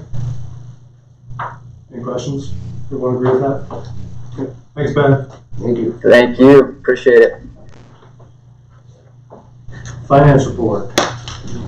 Okay, at your place setting, I printed out a copy of the April financials. I worked really hard to get this done for this meeting. There were just to touch base on a few of the out of the ordinary expenses that came through of April. BMTC had $71,925 to FAR Technologies for the Fiber to the Home project, and also to Madison Group for $14,720 also for the Fiber to the Home project. Subsidies that were paid in April were the community bus for $8,000 and community education for $27,000. I just got one question on the bus. Several people asked me, are we using the buses in town yet or no? Yeah, they're operating. Oh, so I can tell them, all right, thank you, sorry. And the electric department, the east substation, DGR was paid $39,656.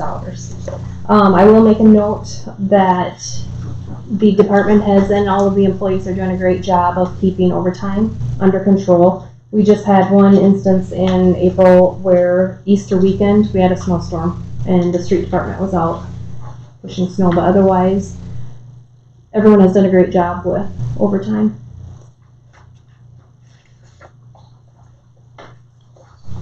Is there a motion to accept the April financials? Shall make a motion to accept the financial officer Elaine Johnson's financial report for April 2020. Second. Motion by Shot and seconded to accept the April 2020 financials. Any further comments? I just have one. I wanted to make a positive note on this, that the golf course made $20,000 last month. So it was a good month. Yeah, it was negative 79,000 at the end of April, or at the end of March, and now it's only negative 58,000. Thank you, Ben. Thank you. Positive. With Good. no tournaments either. We broke even though. Being shut down, we broke even. I'm happy with that. With no tournaments. But There were no tournaments either. no tournament. So I think our departments have done very well with keeping expenses under control and still had a decent month. So thank you, Elaine, for getting them done this month or for this meeting. I won't promise it will happen every time. I will try, but I like them later in the month for my review. Hearing no further discussion, all in favor say aye. Aye. Opposed? Accepted.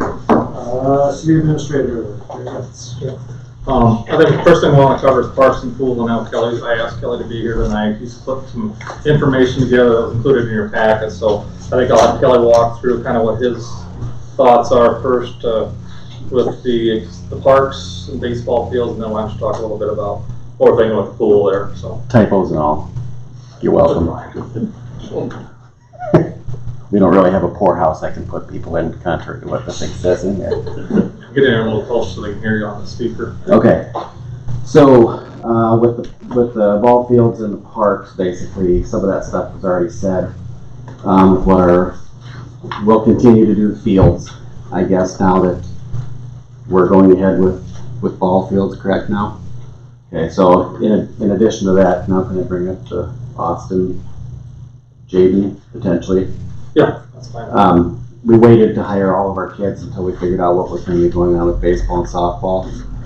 Now that baseball and softball will be going, we're going to need to bring on one more person for sure. And that depends on what is decided on the pool, because we're going to lose one of our kids part-time to the pool if the pool ends up going also, and that's Keith Savvy. But mainly the maintenance of the fields will still go on like it always has. We'll drag them, we'll chalk them. I'll be together with Scott getting a schedule for all that stuff.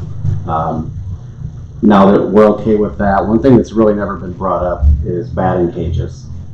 It is certainly a congregating point, but if they're gonna start practices, there's no way around us not getting those up.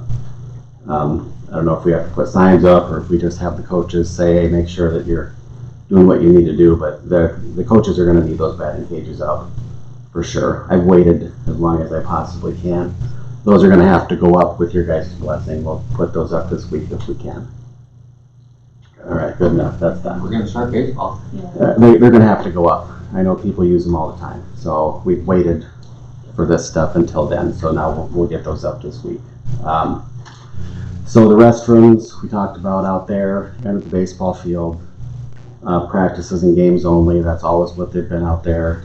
Like to change the ones at the baseball field to that. If we're good with that, Scott has a plan for the extended dugouts. I'll work with him on as much of that stuff as I can to not make permanent messes and everything. We'll try to make it safe for everybody out there as much as we can, especially up there where the kids are younger. I know there's some coaches that aren't super stoked about it and they've backed out, but the games will go on and the practices will go on with the people that want to still do it. So, so that kind of takes care of the ball fields, I guess. The park, the tape is pretty much all just blown in the wind at this point around the shelters. It's mixed. Some people are opening shelters, some people aren't. I guess user beware. I think it's probably time to start hauling tables out into the park. If kids can go play on the playground system without us sanitizing it at their own risk, I don't know why we can't put picnic tables out in the park. I can limit that. I can store some of them somewhere so there's not as many, or I can put 1 million of them out there so there's less chance of them getting doubled up on. Space as far as the space might help. Yeah, and they're more than 6 feet apart anyways all the time. They're probably 10, 12 feet apart at all times anyways. First thing you're gonna do is drag them. They're good, yeah. Well, bring help because they weigh like 300 pounds. So. But, yeah, so I guess I don't see if we're letting the playgrounds and letting the baseball and all that stuff go and understanding people. Are they in the shelters now? Right now, the Lions shelter, which is closest to the park shop, that has tables that never go outside. The Old Timers shelter is what is named, I guess, is in the middle of the park, and that's basically where we flip all of them that are in the park. We flip them all upside down, and that's where they're stored, basically during the winter. So there's one flipped up on top of the other throughout that whole thing, and that's all been taped off. So there's basically no picnic tables out in the park at all right now, because we have an so then we'll bring 15 in that shelter, and all the rest of them that are in there will be spread How out. often do those shelters get used? They get used pretty often. Do they? Yeah, especially the Lions one because it's closest to the road. You know, that one gets probably used the most, but they get used. These guys take reservations at City Hall for them, and last year wasn't quite as many, I don't think, but. You get any calls yet? We've had calls since January. They start booking it early. Yeah, I would love to see it just say first come, first served basis, so we don't have to hang signs up in those silly things, but. We have somebody that wants to get married. Yeah, I love weddings. Great. So I guess the tables thing, I guess, is up to you. If we're opening up the clubhouse and opening up the event center for weddings, I mean, we can. I know that it was brought up to use the Sioux Steam fogger deal, which I'm all for it. But you use it once, and 10 minutes later, somebody comes out and sneezes on it, and it's all undone anyway. So, yeah. And I'm not against it. It certainly makes it look like we're trying to do something, but there's only so much a person can do, and you can't think for sitting people. outside in the rain and the heat. And most of them are shaded, but it's going to be hot and it's going to be wet. So, people are just going to. That's another thing. More signs. Picnic at your own risk. But then are we eliminating, or are we, do we need signs up? Huh? I mean, If people haven't figured out there's a COVID problem after 10 weeks, I don't know if they're gonna help now. I've been told to eat your own risk and I don't listen. I just eat. Okay.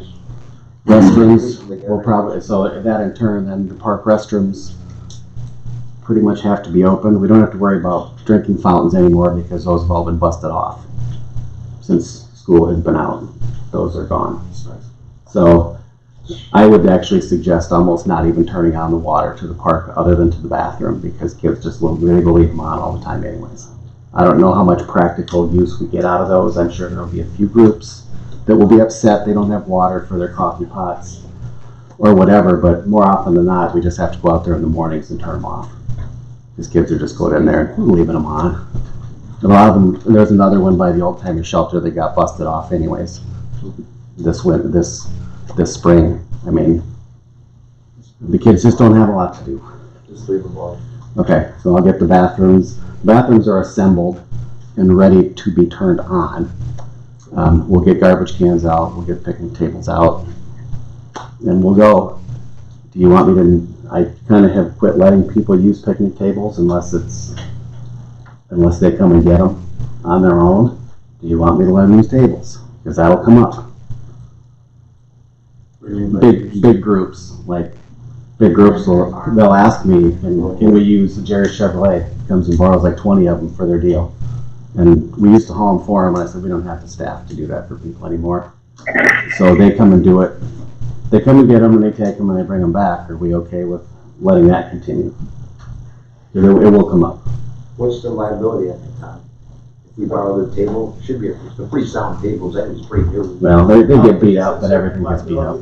Question of, you're concerned about COVID from someone who borrows it versus someone who comes to the park and uses it. Yeah, it's just as much risk either way. Right. So, in my opinion, but it will ask. Someone will ask, and then I'll have an answer. There's lots of questions. Turn them loose. Okay, picnic tables are status quo like they've always been there. Okay, so I think that covers the park. Now to the big one, the pool. I've been out there receiving texts. Vermillion has, since this meeting started, has shut their pool for the summer. Sioux Falls today shut their pools for the summer.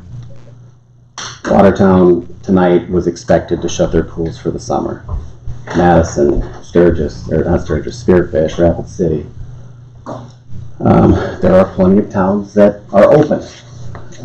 Centerville is waiting for me to call them. A lot of less small towns rely on the big towns to make our decisions for us sometimes.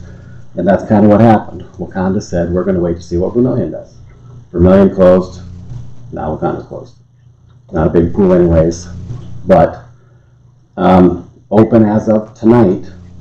Britain, Canastota, Canton, Centerville is a question mark. They're waiting for me to get a hold of them. But as of now, they're still planning on opening. Deadwood, Hot Springs, Howard, Marion, Phillips, Salem, Wall, Winter, closed. Brandon, Flanders, Spearfish, Madison, Sioux Falls, Armour, Myrtle, Rapid City, Vermillion is closed now. Those smaller towns that are still open, have they indicated what they're doing to kind of restrict the people that they allow in? I haven't heard from a lot of the small towns. I've been sitting in on a lot of meetings through the Parks and Rec Association. Tuesdays is aquatics, Thursdays is parks and baseball and stuff, but it always turns back to aquatics. It's apples and oranges for some of it because there's a lot of indoor stuff. But I know that there's been a lot of concerns about when the bigger ones close, where are they going to go and what are they going to bring with them. If you read my stuff at all, you know where I'm at on this. I'm not going to hash it out. I'm a little scared for the kids that work for me. Yes, it will be considerably less work for me if the pool's not open. I'd like to think people don't think that's what I'm trying to get out of this, some work. I won't be at the pool anyways. I met with Grace today. Talked about the possible things I would do to open, which shut off the locker rooms. One way to get to the pool, and it's straight through the middle. it's a highway, and there's people up front that can sanitize it if they have to. No deck chairs. Most places that are open aren't providing any deck chairs whatsoever because of the sanitizing of them. No life jacket rentals, keep the water fountain closed. No concession stand, which nobody has really stepped up to want to do that anyway, so that makes that a little bit easier. Locker rooms closed off. I just think it's going to be more staffing, and if it comes right down to it, I guess I'm glad I don't have to make a decision. I wouldn't want to be you guys. It's tough. There's no right answer. You're going to get crucified no matter what. So I just think that the negatives way outweigh the positives of opening. I'm sure you guys have people chirping at you, when are we going to open, when are we going to open?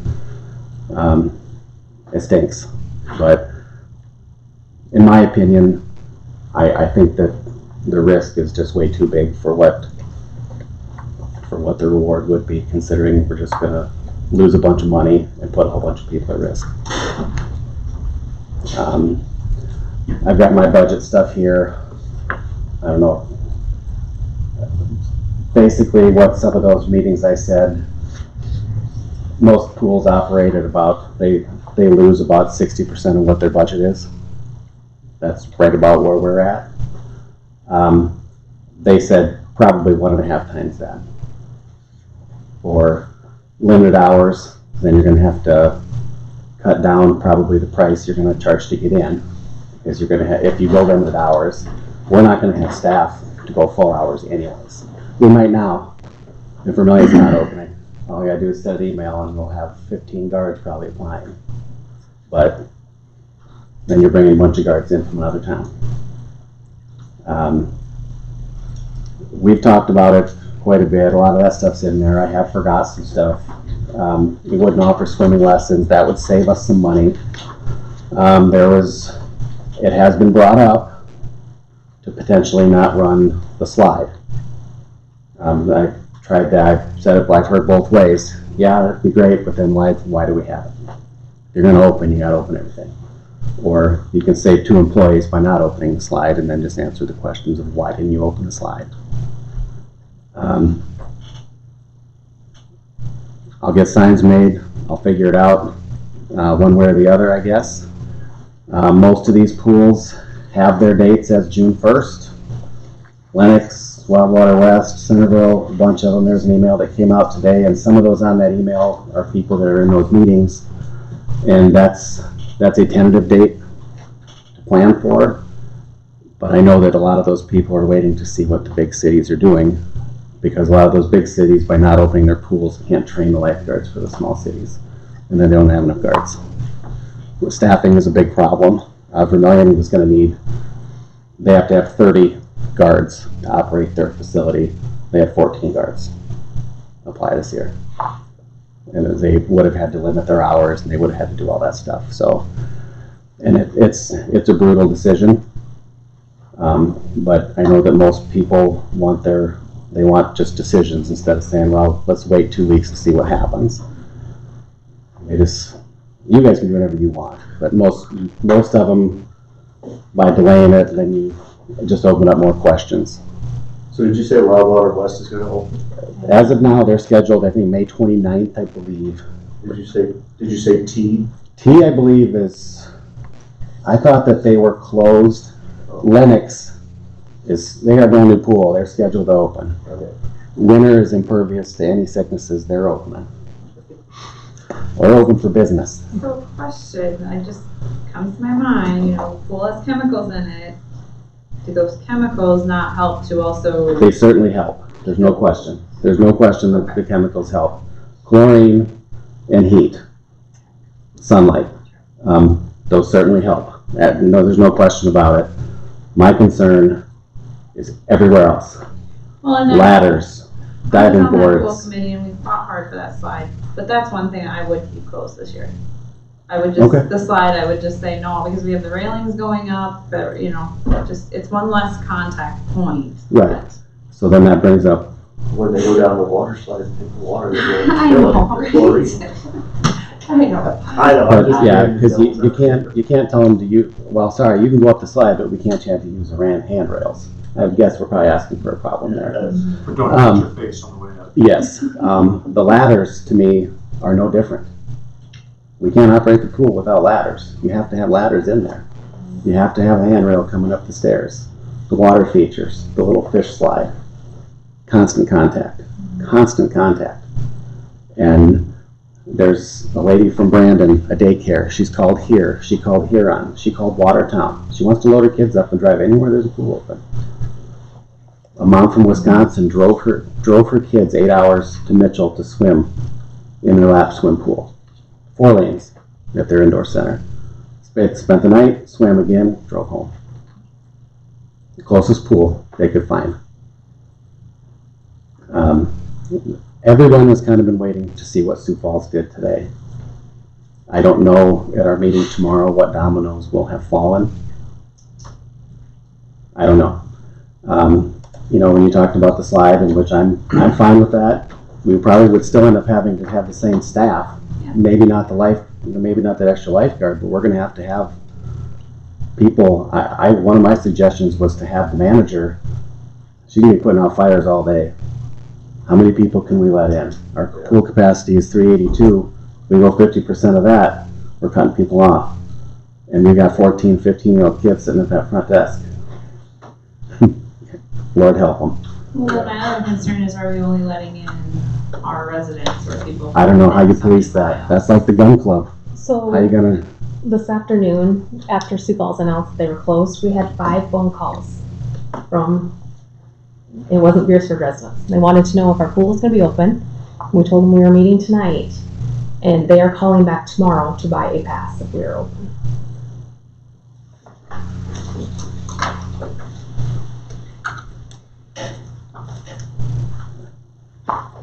I don't know.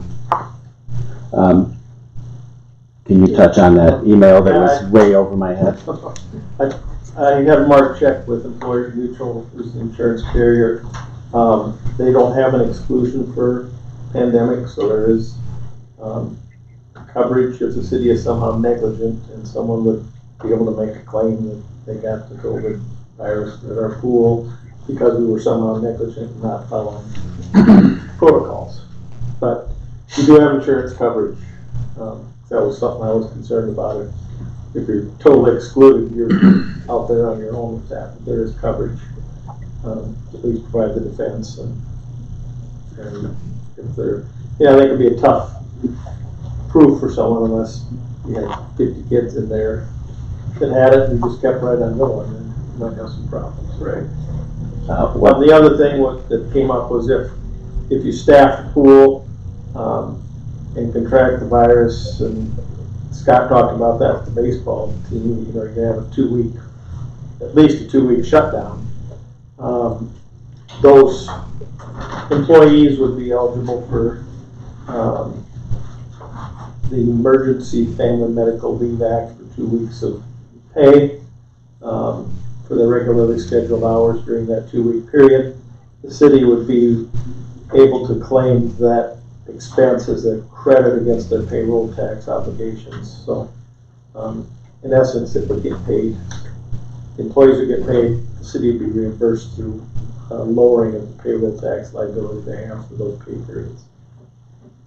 What about the people that bought the membership and then you That's a different issue. I think we need to not sell any passes, period. I mean, I don't know how many we've sold now, but tomorrow, whether we keep it open or we close, well, if we close, we don't have to worry about it, but if we decide tonight that we're gonna open the pool, I think we sell 0 passes, because I think it's gotta be, as much as I wanna see the Beresford residents, children be there, if we sell somebody a pass in Sioux Falls and they drive to Beresford and now we've got 160 kids or people inside the pool, I'm sorry, you can't come in, they're just gonna be, so I don't think we can sell passes. I think we just gotta stop that So then the next problem is we're changing hands with money every day. I know. Every day.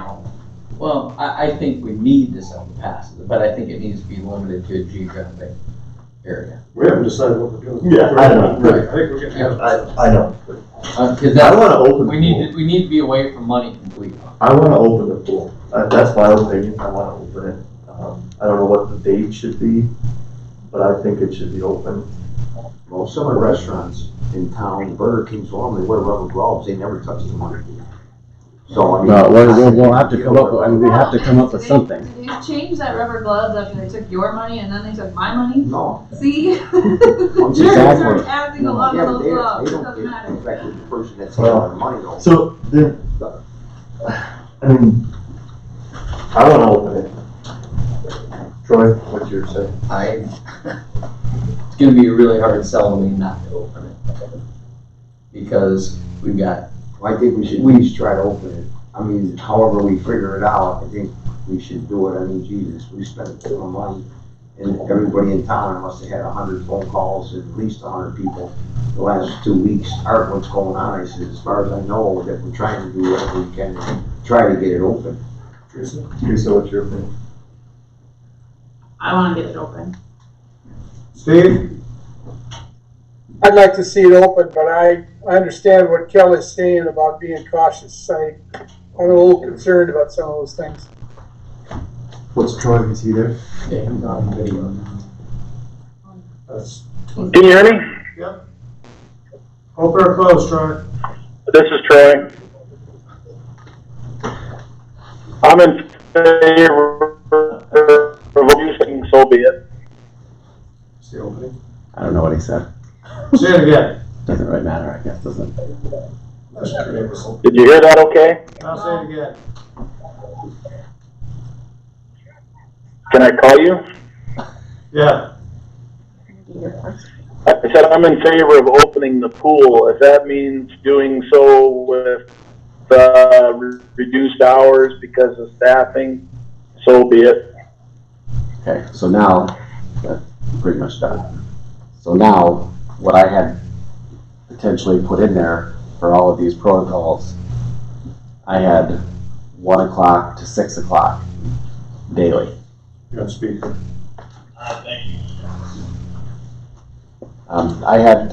What I put in there was 1 o'clock to 6 o'clock daily, is what I put in there.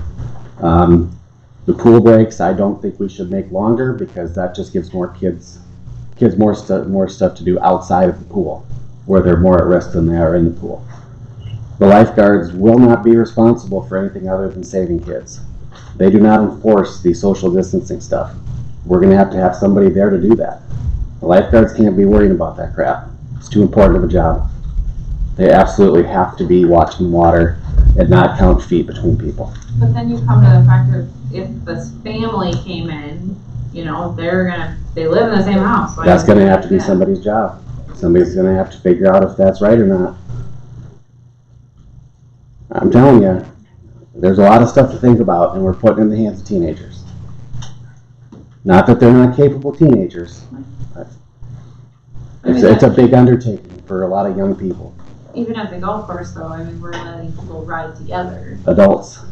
So, but The decision is made, but I'm going on record as saying I'd rather be the guy that's too cautious than the guy that wasn't cautious enough, because that's my can sitting out there. Well, how much trouble is it? Your daughter's gonna be the manager, is it the deal? Why can't you said somebody from these other towns, an adult that's 19 or 20 or whatever, work under her? Well, we'll be able to get lifeguards now because there isn't any other pools opening. Control of 1 or 2 lifeguards that does nothing but keep the distancing, even one. I'm okay with We're that. gonna have to absorb the cost. That's all we can Okay, do. well I'm fine with that. Just expect the fact that we're probably going to lose $90,000 this year. I'm okay with doing whatever you guys want me to do. I'll start doing it tomorrow. $5 million for the pool. I'm just saying, Okay, so if I'm supposed to save money and I'm giving stuff up, I know. and we're going to spend 1.5 times what we would have. Saying we want the pool open. Okay, that's all I want to make sure. Let's do these things one at a time, and not smear everything around so we're all confused. So the pool's gonna be open. When are we gonna open the pool? Tentatively right now, June 1st? I'd like to see June 1st. I'm fine with what wait till, I mean, it doesn't have to be June 1st, it could be the second week of June or Our whatever. next meeting is June 1st. Well, if it's later than that, then I thought we're gonna discount the price of the pool. Well, we're not even talking about prices. Okay, When are we opening the pool? Is June 1st doable? I won't be able to hire any more staff. I'll have to get by with the staff that we have until June 1st, because that's the next meeting. I'll be able to find more staff. We'll have to go one day with our 7 guards, and then we can get more people on staff. But then they're gonna have to be trained, because we can't bring them into the pool until they're on staff. wait a minute. Do we want to push the open to June 15th for staff? Or do we want June 1st? Well, why can't we do this? Why can't we authorize and hire 2 people and make a motion tonight? No? I like your idea, let's push it to June 15th. That way, we can tell people we're gonna be open June 15th. You know, once we get to the whole pass situation, we can go forward as if we're going to be. We can see in the next 2 weeks, by the time our next council meeting, June 1st, what kind of pushback we're gonna get. And if at that point we need to pull the plug, I hate to then lay everybody off, but at least we can, I think, pull the Is plug. there anything on that? Well, if they're scheduled for hours, yeah. You're okay, they're just gonna get that 2 weeks. Okay, that's fine. So June 15th, is that? Steve, June 15th? Yes, June 15th. I certainly feel way better about that than June 1. Down and try. I just think it gives one more meeting to Okay, kind so if they of. wait till the 15th, the part-timers do not get paid then on the scheduled hours, or they do get paid? He'll have them working before the 15th. They're gonna, yeah, they'll have to work, and I'll set that up with Grace. We'll get everybody, But we'll you get don't everybody. need to start filling it though, right, until, Well, I can't start filling it until I get this one valve in that got shipped today. okay.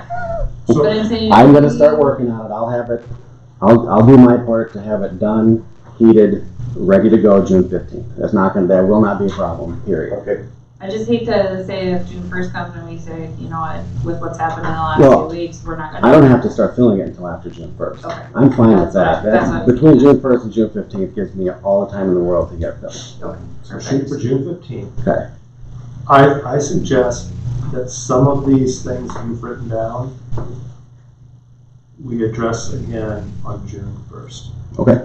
And that will allow us to know better what other pools are doing. Right. Not that these aren't the things that we would do. Right. No, and that's fine. I'll know more. I'll know so much more tomorrow. I think we should wait, come back together, discuss the details, without talking this together. I think we do though need to determine tonight what kind of a geographical area or who we're gonna let in, the passes, if we're gonna do passes or not pass. Just because I think that needs to start being communicated with, yes, we are opening on June 15th, but we're only gonna allow those with passes to come in. What if we do, I just thought of something, what if we do passes, required passes for everybody, but, so everybody gets a chance at the pool. We have red passes and we have green passes, and today, every other day we rotate.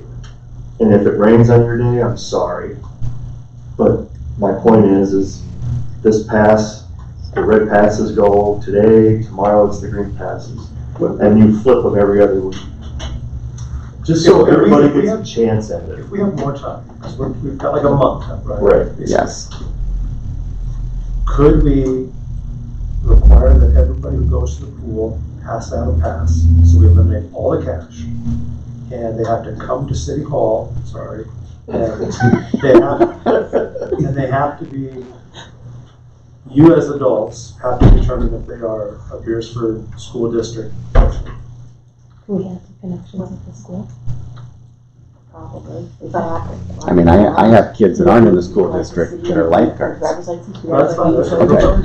I think that's a good idea though, because if somebody comes in and these ladies don't recognize them from the area or from school, then we need to figure out where do you live, you know, are you within? So what if we upset someone by Yeah, saying probably no? I say mean, no to somebody who shows up from Irene, who's open enrolled? If the council agrees, then yes. Okay. Beresford residents only. Because I do have, I think it's a legit concern that if no pools are opening within 30 miles. We're gonna get bombed. Pools are opening within 30 miles. Well, we have that Brandon daycare that she's already said she's bringing them here. Folks Go to across park. state lines. It will be a challenge to enforce, but, and especially if we're only allowing 180 people in. Well, if it's Beresford 50%. residents who We are go in the 50%. school district, you're probably going to reduce the numbers that show up on a daily basis, especially as the news wears on. Yeah, one question. Did we sell any passes to anybody on? If the council agrees, we just refund them. I think they're all in town. Yeah, at I would Christmas think, time. I would it think was- they're Those were all probably local mostly in area town. people. Yeah. Would that be a start? We'll start it. Yeah, that's fine. Yeah, we can get with the school and see if they could give us a list. And I I don't think know that- if they would share that information or not. I think the other thing, Jared Olson on there yet? Yeah. Well, I mean, the geographic area with school district common sense thing, you know, we don't need a whole bunch of people from Alcester, but if somebody from halfway to Alcester wants to get a pool pass. Sure, we've got Beresford kids that go to Beresford that have an Alcester. Mhm. Renee has an Alcester. Yeah. Mhm. I mean, I I think, mean, so, I bet you guys will know the names. you probably know 70% of people, if not 80 or 90% of people. Mhm. So that's where I'm probably gonna end up Minnehaha County, no. having to have some more staff. But if, More than, because typically we have 8. Now, no slide no or slide, slide. no slide. Okay, and that's fine. That makes things a lot easier to me. Diving board isn't gonna be a lot different than the slide. By the time they get out, walk to the diving board, put their hands on that rail all the way up. Is that one of those details we can work out by June 1st? Yeah, I mean, yeah, we'll have to make, whether but, someone's coming to the pool or not has nothing to do, I'm guessing if the diving board's going to be there or not. it's just one more thing to think about. And I can ask other pools what they're doing that are open, if they're allowing their diving boards. There's, Because like what you were saying, Arch, is But the one thing we gotta keep in mind with this thing is they've said it for 10 weeks. You can't stop it. You can only try and slow the spread. And, I mean, if we're using common sense at the pool and we're only letting, say, 50% of the people that are in, at the end of the shifts, are going in and cleaning all the touch points they can think of before they go home for the night or before they open the pool in the morning. And we have somebody there that can help enforce some of the common sense stuff that we've heard for 10 weeks now. I mean, the only way that we can have it open or have it done safely is to not have it open. But it's my opinion that we have to have it open for the kids and we have to have it open in the safest manner that we can. Right. We're not gonna be able to eliminate it by turning the slide off, or taking the diving boards off, or taking the ladders out of the pool, or not having the splash pad. If you're taking your kids to a pool, you realize you're gonna be around other people. I mean, I go to a public swimming pool 4 days a week. Well, I used to, but they're closed. If it would open, I'd go right back, and I'd realize that there's a chance that I could get it from going to a public pool. I think that's what we need to keep in mind. We need to limit the problems we're gonna have with overcrowding, which I think we can do with passes. And if we have a few more staff, we realize the pool is not gonna come close to making money. We realize we're gonna lose money. But if that pool isn't open, I think it's gonna be a lot bigger detriment to the city than having it open and having it open safe. I agree with Troy. so with that, you're saying open all of them, even the slide? Because in that sentence, you just I mean, said if they're coming, they're I coming would for the see diving the boards and the slide. slide. I would see the slide, because the slide takes 2 people. Yeah. You have one at the top and one at the bottom. Correct. And that one at the top that's is going to gonna be free used up. elsewhere potentially for Right, sanitizing that's and gonna free up monitoring. part of your employee problem. The diving boards aren't gonna free up anybody No, anyway. no, Because you're gonna have lifeguards there. right. That'd be my Because I think, you know, like the attendant that's not on the top of the slide, like you said, they can be sanitizing. And I'm not saying after every single person that gets on the diving board, but at pool break, sanitize those railings down. You know, Yeah, and that's fine. There's things that they can do. So we're gonna start with Beresford School District? I It's think gotta be so. residents. And Or, I mean, if you're a only. family from Passes. Beresford that doesn't have everybody in the school district though, they still are fine, so. I'll get with the school and see if we were to keep it confidential, if they would give me a list of who's in the school district, so we have a good idea of. We have to be careful, like I said, even those that are homeschooled, because we have Yeah. homeschoolers in Yeah. our town, We'll figure that out. families Yeah, that we'll know don't those have people in residents. schools, so. I mean, I think if the council agrees, I think that the mandate would be use of common sense. Mhm. And I think you understand the intent. I think it's gonna be small. I think it's better. And then we're also protecting it for our residents to ensure that they can use it, and those are the ones who are also paying to use the pool, they pay to build it. So, And they're paying taxes to have the pool. I think though, like we've talked, they have to have a pass. Okay, so that was gonna be my next thing. If some kid goes and scrounges up $4 or $3 or whatever it takes, and he lives four houses down and he comes in with his change, you gotta have those kids say, we're not exchanging, sorry. Either we gotta let him in for nothing, I think we're or gonna we have gotta to send him use, packing. I think we're gonna have to use a lot of common sense this summer when it comes to that. These ladies at City Hall are gonna have to do it too. If somebody really, really, really wants a pool pass for their kid, and they can't afford what the price is, I think we need to figure out what they can afford and work with them. I don't think we should be taking any money. I don't think so either. I'm already gonna, that was where my poorhouse thing came in. I was gonna require all those kids in the pool house, not the If poorhouse. that situation comes up, I think pool manager lets the kid in, but then we find out how to get hold of their parents and get them down here to figure out a way to get them next. And that's probably why I want to have probably still the 8 normal staff that we usually have on, still on. Pool attendant at the front, pool attendant sanitizing, or walking around checking, having a social distance person that's kind of trying to pay attention to that stuff for horseplay, and I mean, there's the guards are watching for that too, but even off the deck, because the guards aren't watching anything. The water's easier than everything else is. It's off with the stuff where we're gonna have to have somebody going around.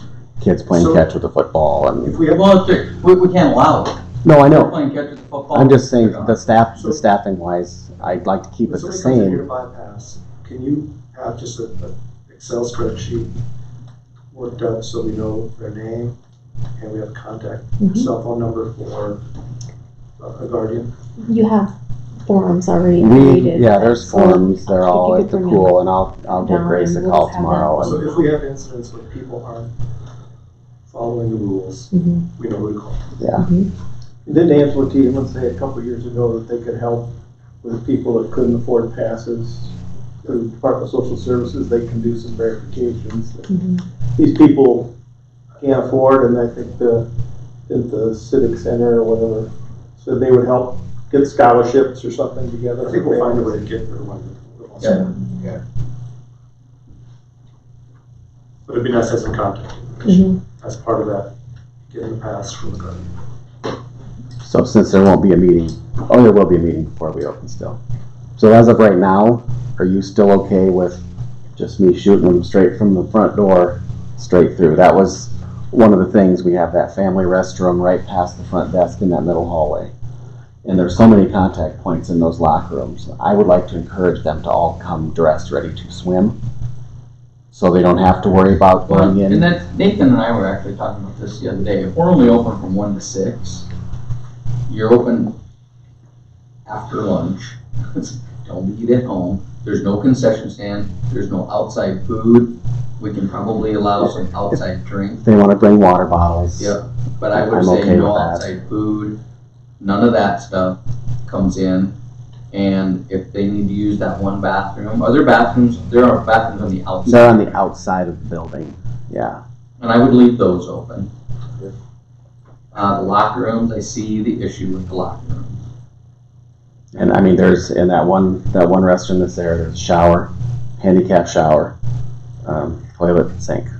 And I've already got a large quantity of cleaning supplies sitting in there already that already has been ordered and brought here that works for what we need it to do. And it's really not honestly different than what we've always done anyways. We just leave it on a little longer than we had in the past. It's the only difference when they do it every night. So I'm not worried about, that's not that. There's a little bit more cleaning, but not a ton more. So then after, my other thing was after somebody goes in that bathroom, we're just gonna have somebody watchdogging it, and they're gonna have to probably go in there and squirt it down before the next person goes in. I go to the Casey's, and go to the restroom or wherever, and those things aren't clean, but maybe once a day. All right, you talked me into it. The baseball fields, we're not cleaning them all the time. You don't have to justify it, I'm good. One thing I do want to talk on is the pool pass price. Well, that's what I'm saying, we won't know until we. Well, it's gonna come up though. I mean, It is. because if people find out tonight that we're opening June 15th, they're gonna want to buy a pool pass probably. And we have to figure out. Why would we want to lower the price cheaper? I don't think we Gotta should get the lower. question. I don't think we should lower the price. What's the annual pass for family? 125. I don't think we should lower it. We're gonna be the only. We're gonna lose, and if we lower it, we're gonna lose even more. We're gonna have to have more staffing. I think we can't, I mean. So we're making a concession by opening to begin with. I get what you're saying, 15 less days and 2.5 less hours a day that we're open. But I still agree with you. So I can't see cutting the price. Yeah, but it's the circumstances, like you said, we're spending more money, and it's because of the situation it causes. June 1st. Then it gives you a little more time to get more staff. And I would like to see what's gonna, now that we've said that we are gonna open, we're not gonna reduce the price, that's fine. But you are gonna have to have a pool pass. I kinda wanna see what's gonna happen over these next 2 weeks, so, what some of these other places are gonna do. Yeah, plus there'll be a what lot our more on residents that are going tomorrow. to react. Because every city had a council meeting tonight just about to decide this. So I will have more information on what all the other pools are doing tomorrow. They delayed this to June 1st. Okay. And most of the dates of people that are opening have been June 1 or June 15. And those have been fluid. The only thing that I got a concern about is what I said earlier, and I don't want to get too deep into it because we've been here for a long time, but I just don't think that it's going to be right that one person gets a pass and gets to go every single day and somebody else doesn't get to go. I mean, if we sell 300 passes and we can only let 180 or whatever that number is in, how do you, the line at 1 p.m. is going to be from the front door all the way to Butch Reed's house, and You'll have somebody to talk to. it'll be, What is, what? I'm just saying, How many at people that are point, normally there? What's that? How many people are normally there last month? I would have to go. I'd say we're probably on every given day, probably over that, probably 200 to 250. When you figure all the people sitting up on the deck, it's not just the kids in the pool. This includes the deck and everything. yeah, So, the parents, that's with the 2 children. some pools are they're figuring out their perimeter and they're doing the 36 square feet. And that's how they come up with their number.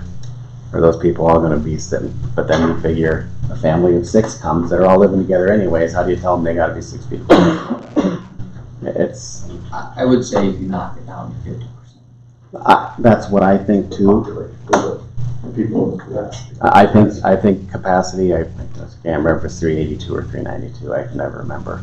But I think 50%, if that's what restaurants, and that's what most of the people at the pools have been saying on those meetings, is 50%. I'll know more tomorrow. CDC hasn't come out with anything really new about pools in the last couple of weeks, and that's kind of what they had said too, is 50%. Gerald, let's see maybe what the response is over the next several weeks and we can visit it next meeting. If we sell 400 passes, then we talk about. Then we gotta come up with a formula. 100, maybe we're not. I agree, but I just don't wanna sell passes and then all of a sudden, well, now you only get to go every other day or whatever. I mean, we gotta be prepared for it. Okay, I'm good. Okay, so now do I talk about the Jaden kid? Yeah, if you wanted to hire him, now that you're gonna be taking care of fields. Fields, yes. Yeah. We typically would have 6 kids. We've got 4 now. Like to bring 1 more on to see if we can make ends meet with 1 versus 2, getting back to full. I think with Larry, we'll have a little bit more of that. There'll be less games to prepare for. A lot of it's field prep for games. So I think 1 instead of 2 is probably fine. We'll make it work with that. Well, if you need 2, let's get 2. And, I don't. I mean, because we're opening the park, we're gonna do this stuff. You're gonna need people. I mean. Yeah, one of them too you can use at the pool. Well, that's the other thing is if we're gonna go open the pool, Kate Savvy's gonna get certified, so I'm gonna lose her for part of it. She was gonna do kind of double anyways. Ashton. I don't think Ashton really doesn't want to work at the pool necessarily, but he said he would because he is certified. He just didn't really enjoy being a lifeguard. But he said that he would do it if it had helped him get a job. You know, Do you have kind 2 of people in blackmailed him a little bit. mind that you could hire? Oh yeah, all I gotta do is go look in the thing out there. I got all kinds of people I can hire. Well, I'm kind of with Troy. I'm with Troy We just too. hire the 2, but be conservative. Oh, I will. As you're scheduling them Yeah. and use them where you need to, but I mean, I'd hate for you to come back in 2 weeks and be like, yep, I need 1 more. What's the starting You know? point? I agree with you on that. Well, these would all be new kids, so it'd be minimum wage. What do you know? 9. Well, Ashton Jaden is 1, and I would say probably Isaiah Richards is probably the 2nd one. And they have applications out here in the Hire 2 part-timers for. Let's get the hours too. You said Ashton worked last year at the pool.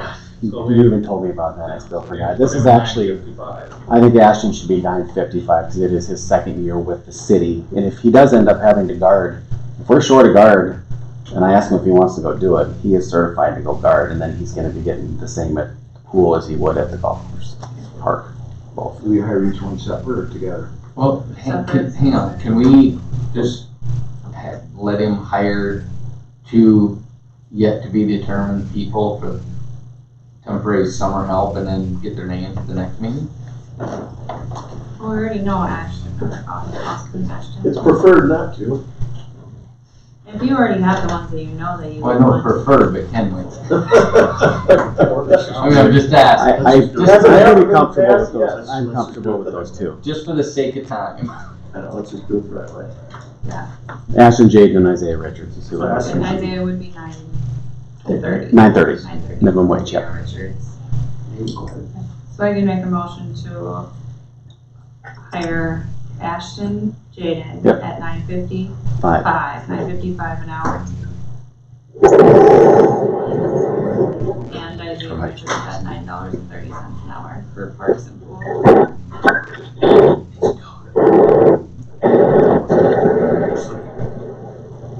Second. Motion by Stan, second to approve hiring of Austin Jaden at $9.55 per hour and Isaiah Richards at $9.30 per hour. Any further discussion? Hearing none, all in favor say aye. Aye. Aye. Opposed? Motion carries. Thank you. And then in the next couple weeks, I'll get with Grace, figure out how many guards extra we think we're gonna need, and I'll start going through the flock of, the Vermillion guys called me before I got my turn, and Ryan said, let me know when you want me to get these other guards your email if you open. So I'll have a list of people to choose from by tomorrow, and then at the next meeting, which is July 1st, then we've still got 2 weeks to get them in and get them trained the way we want them to do stuff. I just want to make a note that if you feel that you need somebody separate for distancing, I believe we should hire somebody where she has control over somebody special just for that area. Well, Grace is the manager. She's got full control over No, I everybody's mean, there. If she she needs wants somebody to, extra, it's fine with me. we'll make one of the people that's already hired do that. If I don't think we're gonna need any extra attendance. We have 5 right now, and if we only need 2 there, we'll be fine. If we have to bring in one of the first year guards at night with the same wage to do it, we can do it. I don't want to have to bring on 4 more attendants and then let them work 4 hours a week. With the limited hours, it's going to be a little bit easier. I don't think I'm going to have to hire a ton of lifeguards, but I will have to have more lifeguards, for sure. Good. Did a great job. Thank you. Don't give up on us. I'm going home. I'm tired. Thanks, Kelly. Yep, thank you. BMLS. Okay, we would like to open the liquor store to on sale starting on May 27th, which is the day after Memorial Day. So that is the plan. And as I heard today, whoever works there will have to mask up. So that, I don't think it takes a motion or anything, but we just want to let you guys know.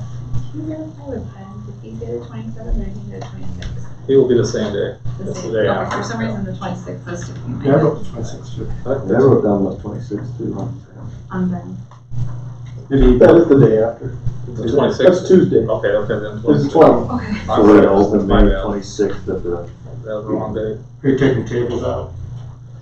They're gonna try to do as best they can. And as far as, They're pretty. they're pretty well spaced in there anyhow. Steve and Earl and I were in there last week and they're pretty well spaced out. And the next one we have is, Jane, are you still with us? The library? Yep, I'm here. All right, time to get up. Would you help walk us through your reopen plan? Sure.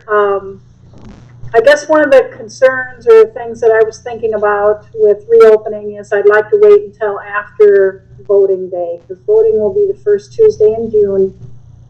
And there'll be a large number of people coming through the community rooms. And I just thought it would be best to let that day be for voting and not have a lot of people inside the library at that time.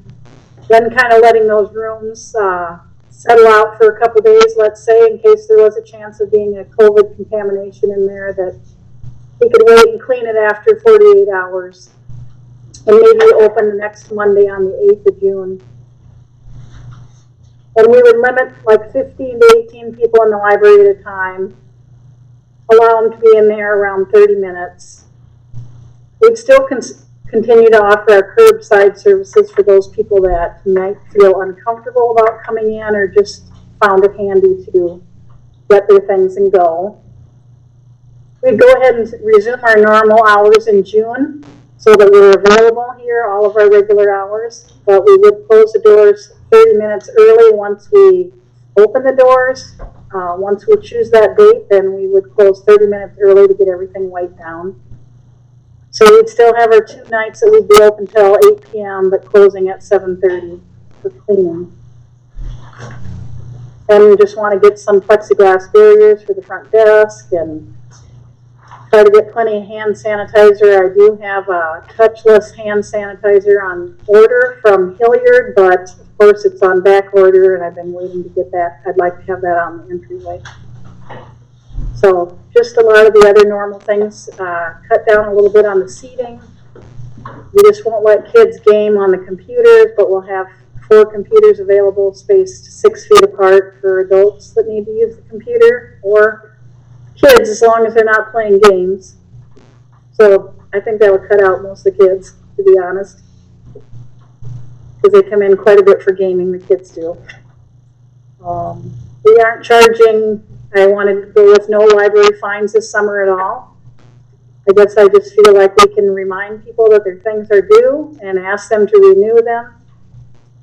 We'd work a little bit like the red box theory. If you just don't return your things after several months and you don't answer your renewal notices, then we'll basically charge you for the item and it becomes yours. But no piddling around with fines and little bits of money for people this summer and during these trying times.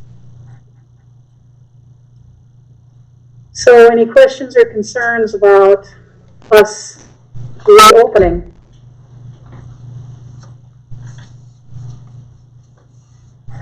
I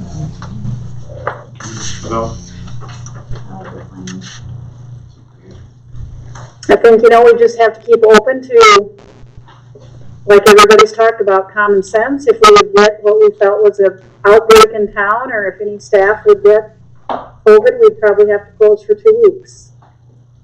So I think we just use our common sense in those areas, and if we had some type of unusual outbreak, we'd just have to close our doors anyway. Thank you. Thank you. You're welcome. City Hall.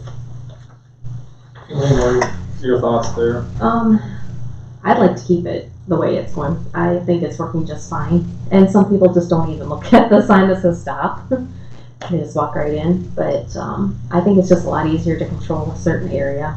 We haven't received any complaints from anyone. And if they do need to come in to set up services, we still let them come in. And I hate not coming in. Just gonna throw you that just out want to there. see us girls, That's don't right, you?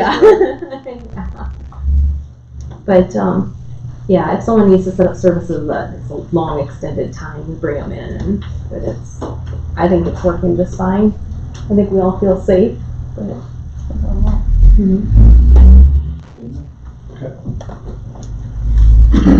Public Works, electrics, and telephone buildings. Or, those guys can operate kind of the same way, just, they're available. They don't have nearly the traffic that we do here at City Hall, so we'll anticipate just keeping that. They just knock on the door, salesman comes in. We just don't let people just walk in the door without checking who it is first, so we'll continue on doing that. I think that's working just well. I haven't had anyone complain. They can get a hold of us however they want, so. Anyhow, that's kind of the gist of, I think that covers pretty much everyone, so. Okay.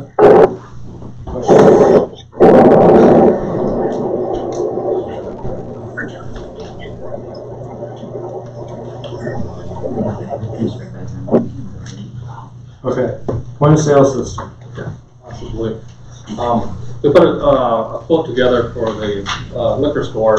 One of the things we had identified was the need to do some type of point of sale that would just been inventory tracking for us, some of those kind of things. I got a quote from Toast. They are one of the top 10 ones, I think, that do this. I'm familiar a little bit with them at one of my wife's businesses. We use that up there, so it is a decent system. We looked at quite a few before I went with this one, and the main reason for this one was probably the cost, the price point, the service, some of those kind of things. So the quotes there in front of you, I got you an updated one today. The barcode scanners were not included initially, so he did add those barcode scanners into the price there. So the total price we're looking at for the equipment bundle is $2,037.55. Then there's the full menu build out, so they help us do the whole menu and all that kind of stuff, setting up the costs, working with us to identify how many items and all that kind of stuff, so we can track our inventory. The site's set up. Actually, a lot of it's done online. One nice thing about this system and most point of sale systems now is that we can track it right here at City Hall. We can pull up the numbers anytime throughout the day to see how much business they've done, how much they do. We have no first thing in the morning. It's pretty simple to use.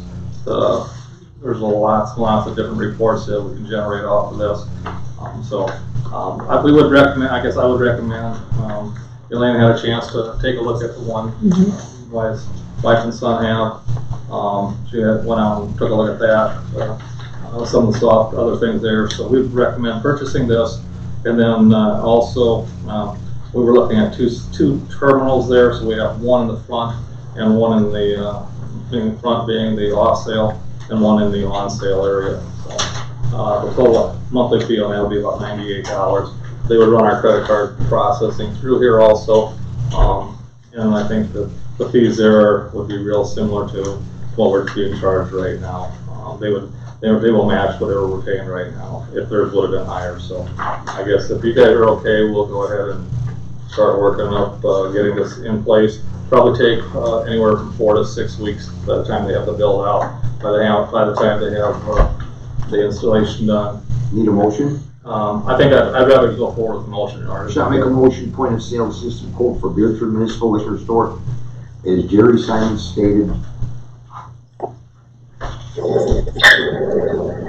Boone, second. Motion by Shot and seconded to authorize purchase of tow system for 2027. Any further discussion? I think he's on the committee. I think Troy's trying to get in, but maybe I would speak since I was part of that committee that met with you and there as well.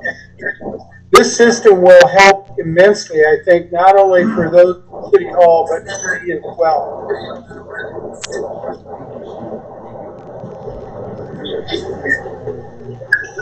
Can you guys hear me? Yep. So I agree with Steve. Dee was on board with putting in a point of sale system in there. Just, we need to get into the 21st century a little bit on a way to track our inventory and have some better financial reports there. So, Dee was all in on putting in something when we had our committee meeting. Any further discussion? My question I have, Jerry, do you know the $98? That's an annual fee. There's no monthly charge. That's a monthly charge. That's monthly. Oh, it does say monthly. Okay, yep. So is there fees for the credit card machine too, or is that's all? That's all built into there. They're going to charge you 2.29%. Right, Card Discover, and the first light fee of 15 cents. So I guess my only question is $98 a month credit card transactions? That's what we're going to charge us? So that's for the software support. Oh, that's software support. Yeah, I mean, that's otherwise you'd be paying a lot more for the system. If you got to buy the software right for each of these machines, it's a lot more expensive. Okay. You pay a little bit of a monthly fee. So then on the credit card transaction, they're basically matching. Yeah, that's what they indicated, I think, on the most recent email. It said we were getting a little better deal, but they're on what we have. Overall, they're going to make it cheaper. Lower their monthly fee, so that would be a little cheaper. Right. I thought the $98 was for the credit card. I was like, what in the world? You steal. That's all you have to pay. Okay. All in favor, say aye. Aye. Opposed? Thanks, Jerry Lane, for your work on that. Volunteers, water, flowers, and downtown. The reason that we brought this up is we've got, we're not going to be watering the flowers in the actual downtown area at all. So Jenny Gusted across the way with the downtown Beresford group asked if they could water the flowers, but they would like to use our truck in the tank that we had last year so that they can take it out on 3 times a week, I think is what they do. Her and, is it her husband? Yes. What's his name? Jeff Luke? Yeah. Jeff Luke. So those two would be in charge there.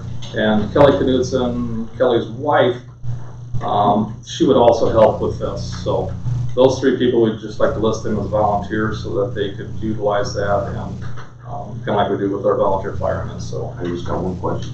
Are they insured under the insurance from the city? so when we list them on the policy like this, they would be covered with workers' comp. That's fine. Just double check. So we'd like to just have you recognize to add those to the minutes, I think. I think that's how we did it. Yeah. Firemen, is that we just put them in the minutes that they were recognized, so. Should I make a motion to volunteer to water flowers in downtown, as Jerry Simon stated, to 3 people? Second. Motion by Shot, seconded to recognize the volunteers. Any further discussion? Aye. Opposed? Motion carries. Review costs for additional full-time officer. Last meeting, we moved forward with authorizing advertising for a full-time officer. And I know Mike has got someone in mind that he'd like to hire, and we have that under new business below. But we thought we better have, you were asked us to see where we're going to come up with funding to take care of that position. So I put a bunch of information together for you guys. I think if you have a chance to review that, it shows for the new officer, how much that new officer would be, and I know Mike has said that this new officer probably wouldn't be taking health insurance, is that a single, he would be taking a single, okay. And again, remember, anytime we hire somebody, that single can turn into a family, can turn into a husband and wife, we know that. A lot of times it can go the other way too, where you have somebody decreasing the amount of health insurance, so even if someone's not taking it now in the department, we usually, when we go to budget, we take that into consideration. So anyhow, I put all the numbers together, and it looks like if we hire someone starting on June 1st, we're going to have to come up with about $14,145 to fund this position for the rest of the year. As far as where that money comes out of, we did eliminate $100,000 from the park budget. I'm recommending we've got that available. Take a hard look at the 2021 budget when we start working on that in the next 2 months, and then we can address some of the other areas that we try to decrease. Overall, I think the budget's going to increase by about $38,000 a year. It's a little bit less this year, but I think long term, and I'm taking into consideration that we're going to eliminate the overtime considerably, Mike, and part-time staff, because we'll have 11,700 hours of time here if we have a fifth person.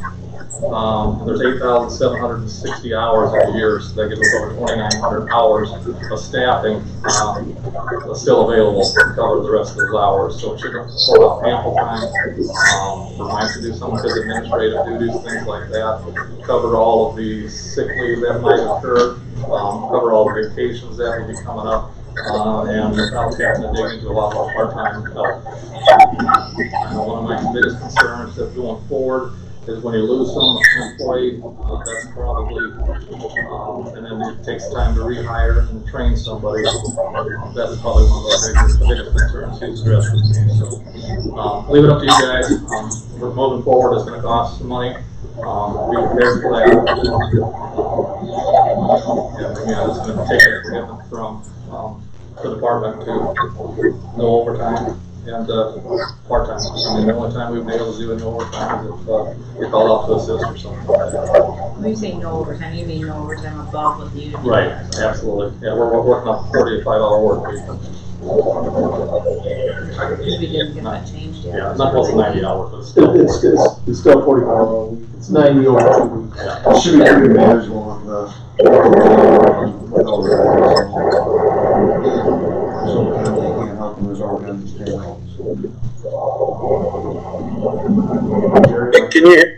Jerry, I got a question. Yeah.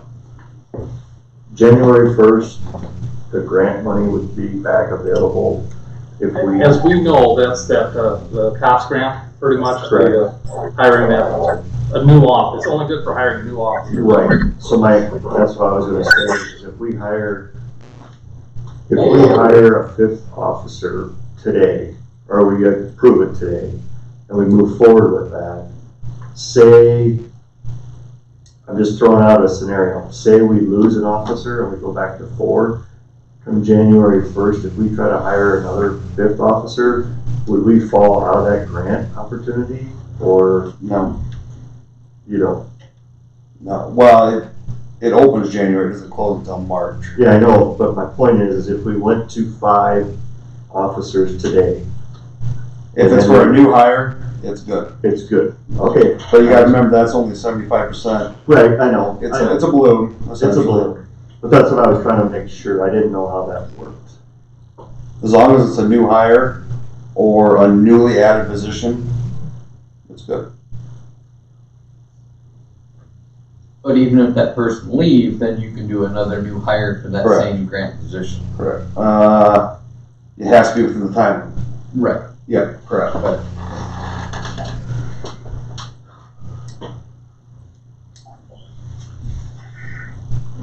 Are you there, Nathan? Yeah, can you hear me? You're on speaker. Hello? Yeah. Yeah. On this, I guess, if everybody can hear me okay.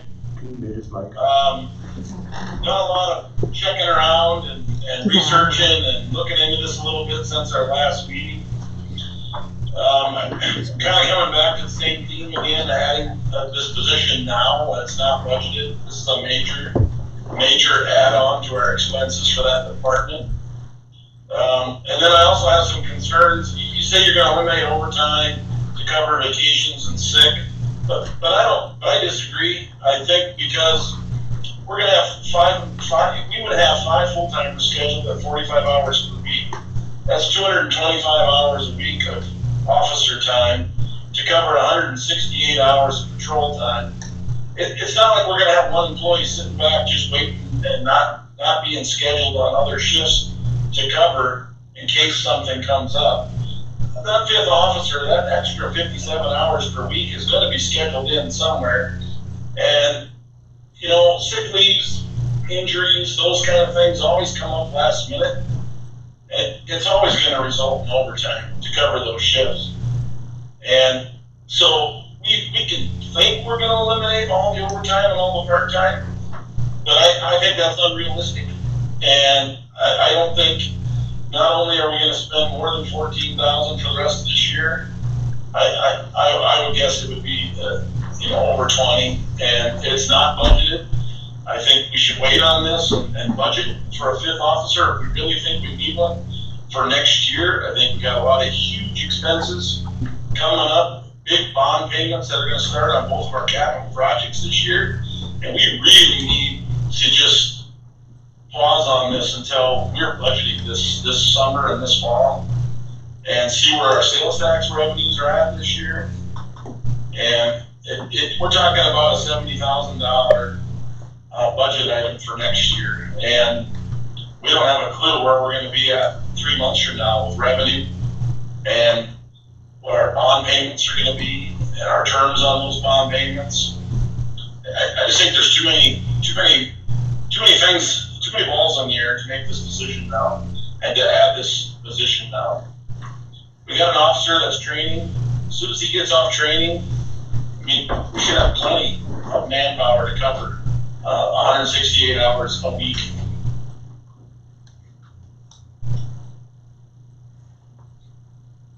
That's it. Spoke my piece. Okay, thank you, Troy. What's the committee recommend? Well, we met, 3 weeks ago? Mm-hmm. Yeah, 3 weeks ago. 3 weeks ago. And I guess my biggest concern was the amount of hours that our police chief was working. But with that being said, I supported the 5th officer.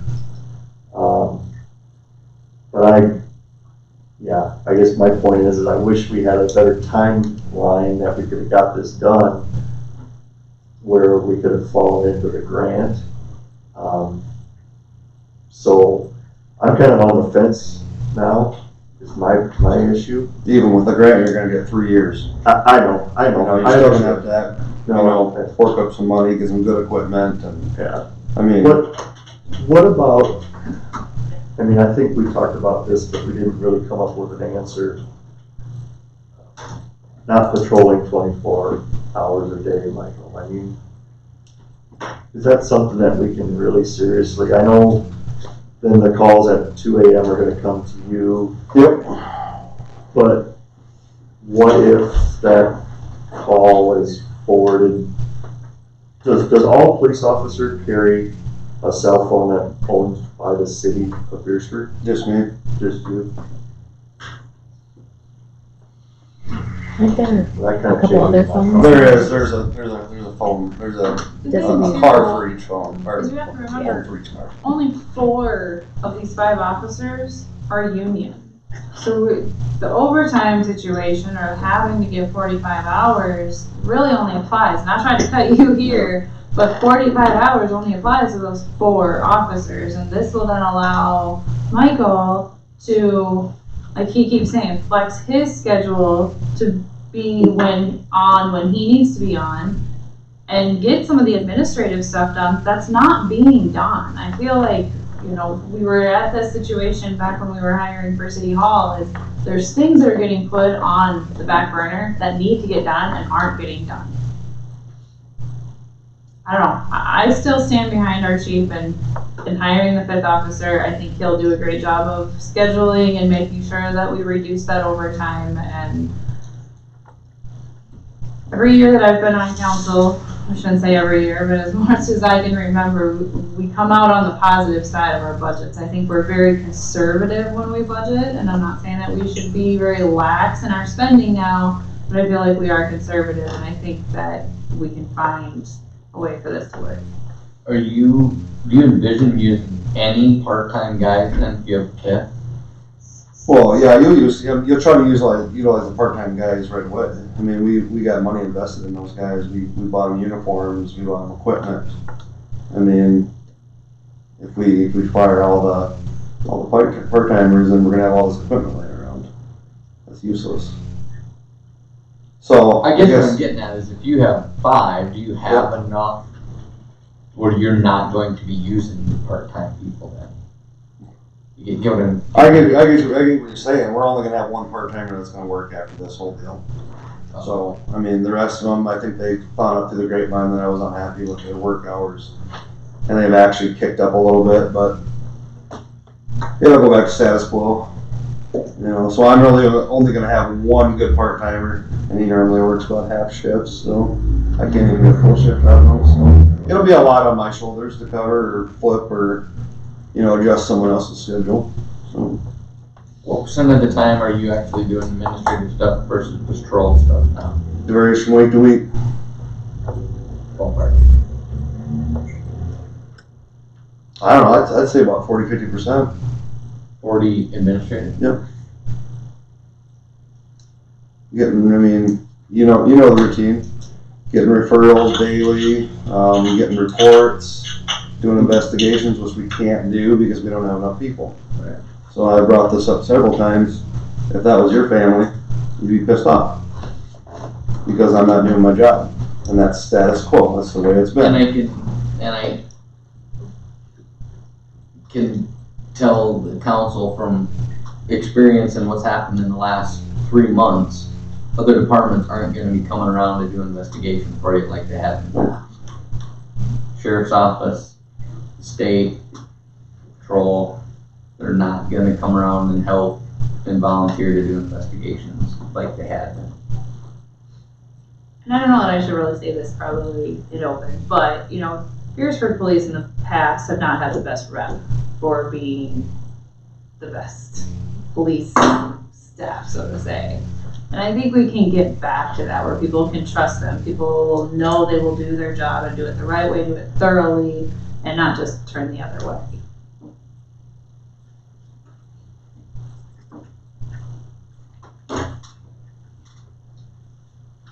42,000 is pretty reasonable for this year, but I'm looking into the future, that's what's scary. You have a challenge to cover next year in your budget. Yeah.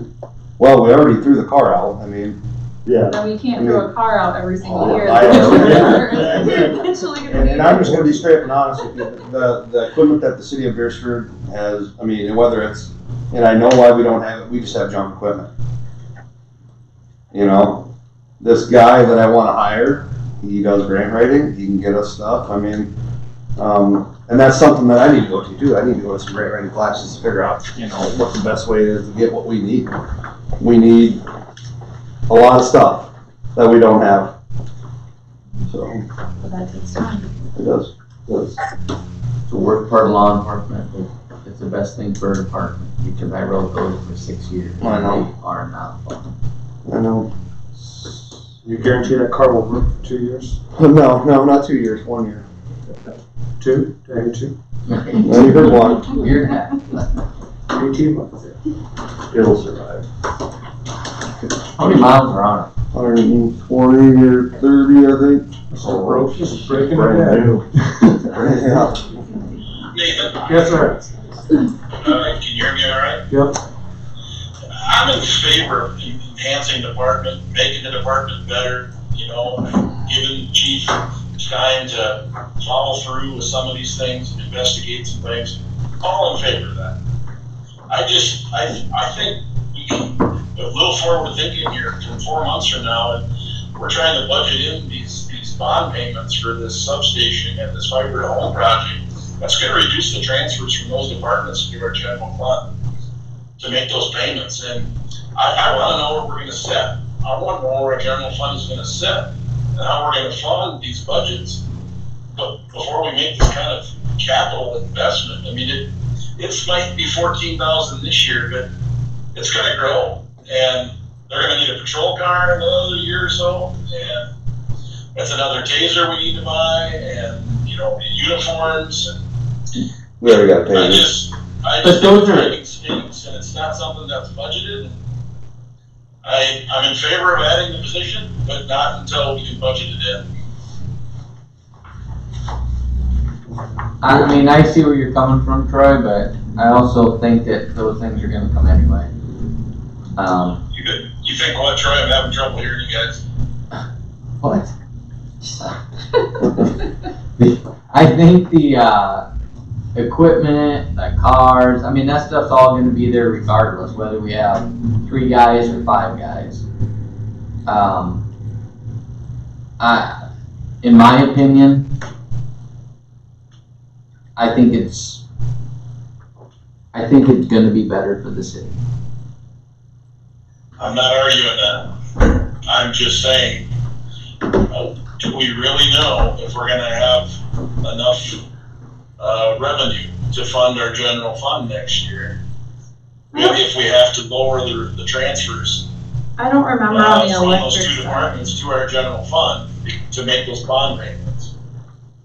Jerry, maybe you can help. I don't remember on the electric side, but I know on the telephone side that Todd has worked this out where his transfer to reserve is what he's going to be using for his bond payments, right? No, I spoke to Todd today. He wants to continue to transfer money to reserves because in 10 years from now, he's gonna have to update a bunch of equipment. So he'd like to see us to continue to transfer at least $100,000 a year to reserves for future equipment upgrades that he knows is going to be coming. And he's gonna be proposing a possible bond payment of $200 per year over a 10-year period. So that's, you know, that's gonna leave maybe $250,000. So that's $100,000 less than we've been budgeting for the general fund to transfer from the full department. If we follow Todd, and that, I just talked to Todd today or yesterday, I can't remember, but that's what he would like to do from his department. Is a $200,000 bond payment, pay this fiber to home off in a 10-year period, continue to transfer $100,000 to reserves for an equipment upgrade, which he estimates in about 10 years. And that's gonna leave about $250 or so to come to the general fund. And that's less than what we've been budgeting. And then on the electric side, I haven't talked to Mike or Jerry about where that's coming from. But Todd, are you on here? Did I just speak? He's on Zoom. Yeah, that'd be one of the options that I'd like to discuss with my council committee at some point in time. I've got a few options laid out for the finances. Jerry and I reached out to Tom Grumman, and we've got some rates for 10-year and 20-year, and $1.5 million and $2.5 million. So I've got some options laid out. Okay. All right, let's talk. Yeah, I mean, that's to come, but I think, this isn't even really, we're just reviewing it, the cost and funding. We're not making any decisions on this bullet point, are we? Right below this. Right, let's say we can move on to, Well, we kind of already are. well, we skipped the baseball field. but Oh, we already come did back that. to it. We did the baseball field first. We didn't No, we didn't actually have- we name, didn't actually do it. didn't Oh, we actually didn't? name it. So let's move on for regular, regarding the budget. Old business, item number 7, request to name one of the North Ball Fields in memory of Jack Lawrence. Is there a first on that? Boom. So moved. Megan, second. Motion by Boone and seconded to authorize. Which one was it? Which one was it, for East or the West one, do you know? North Fall It's just Fields. one of the North Plural. Fall Fields. I thought it was both. I didn't know if you had named one. No, meeting. I think it's just I couldn't remember if you named He's one, not. so. Oh, there Can we makes just let any him name difference. whichever one he wants? It probably should be in the minutes. What? Should be in the minutes, which field. Yeah, we did talk about it. someone call him. My phone's dead. Feel welcome to let him name it. She wants to know which one. For some reason I was thinking the northeast ball field. It says North Fall Fields. There's two. Yeah, but I don't think that, I think he just wants to rename one and keep the other one Grace. Does anyone call it? The complex itself is gonna still be the Grace. Grace Nelson Complex. Correct. Name one of the fields after. But They name said one of northeast the last time. That's what you had in a minute. Northeast. Northeast. That's Northeast. what I remember. So let's go.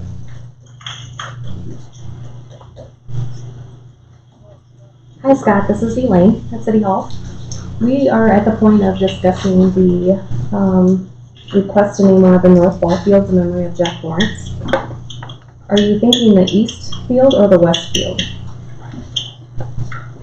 The whole entire ball field? The east one, Okay.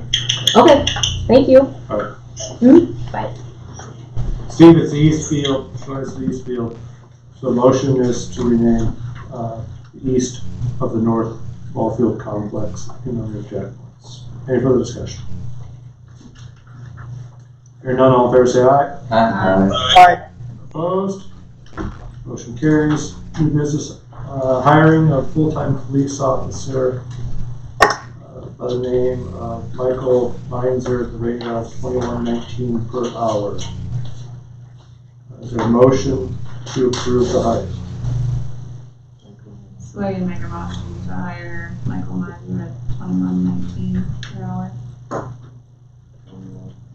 Boom second. Motion by Spagan and seconded to authorize a full-time police officer hire. Any further discussion?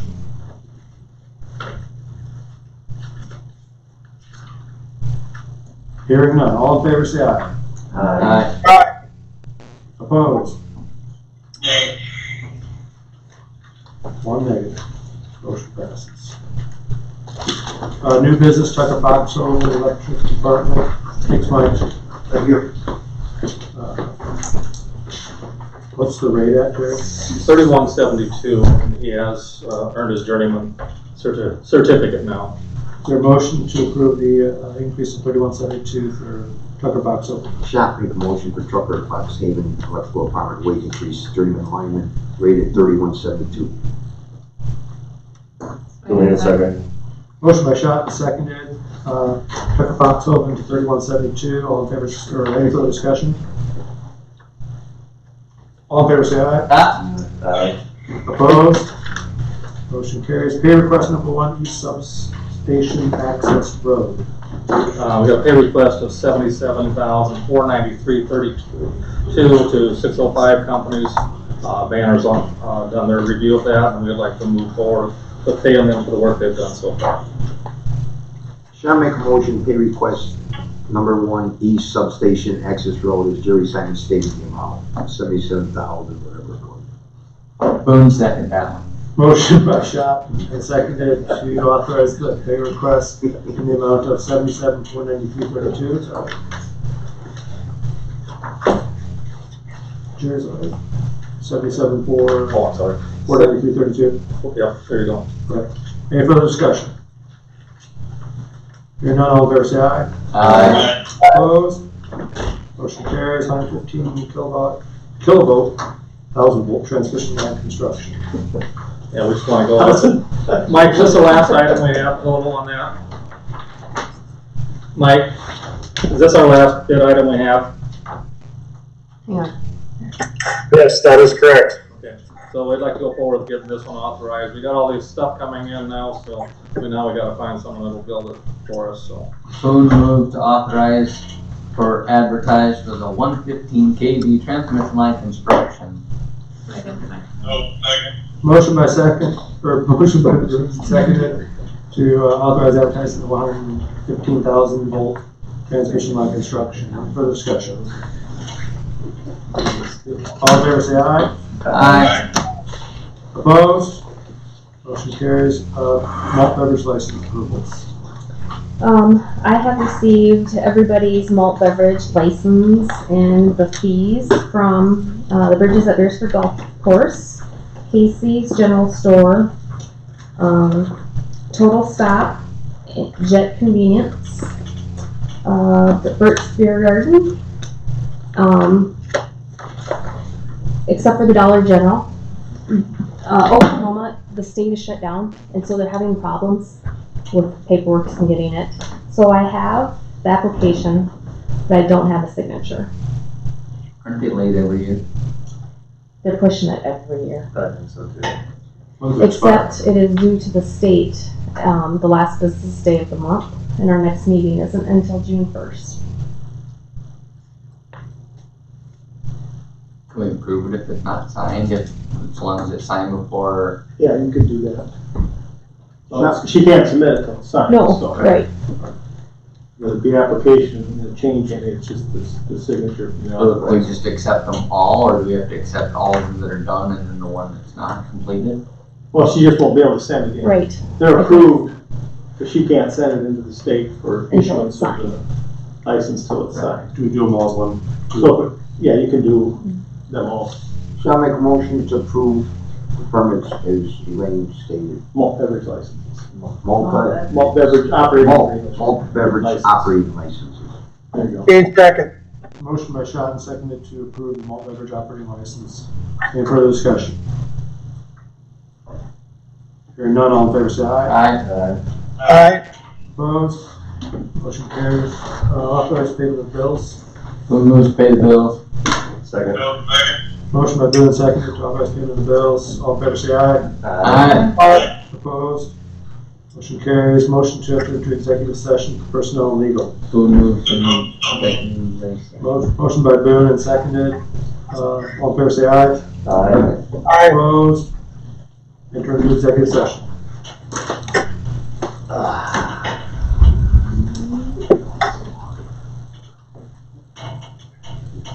Nathan, do you want to do personnel first?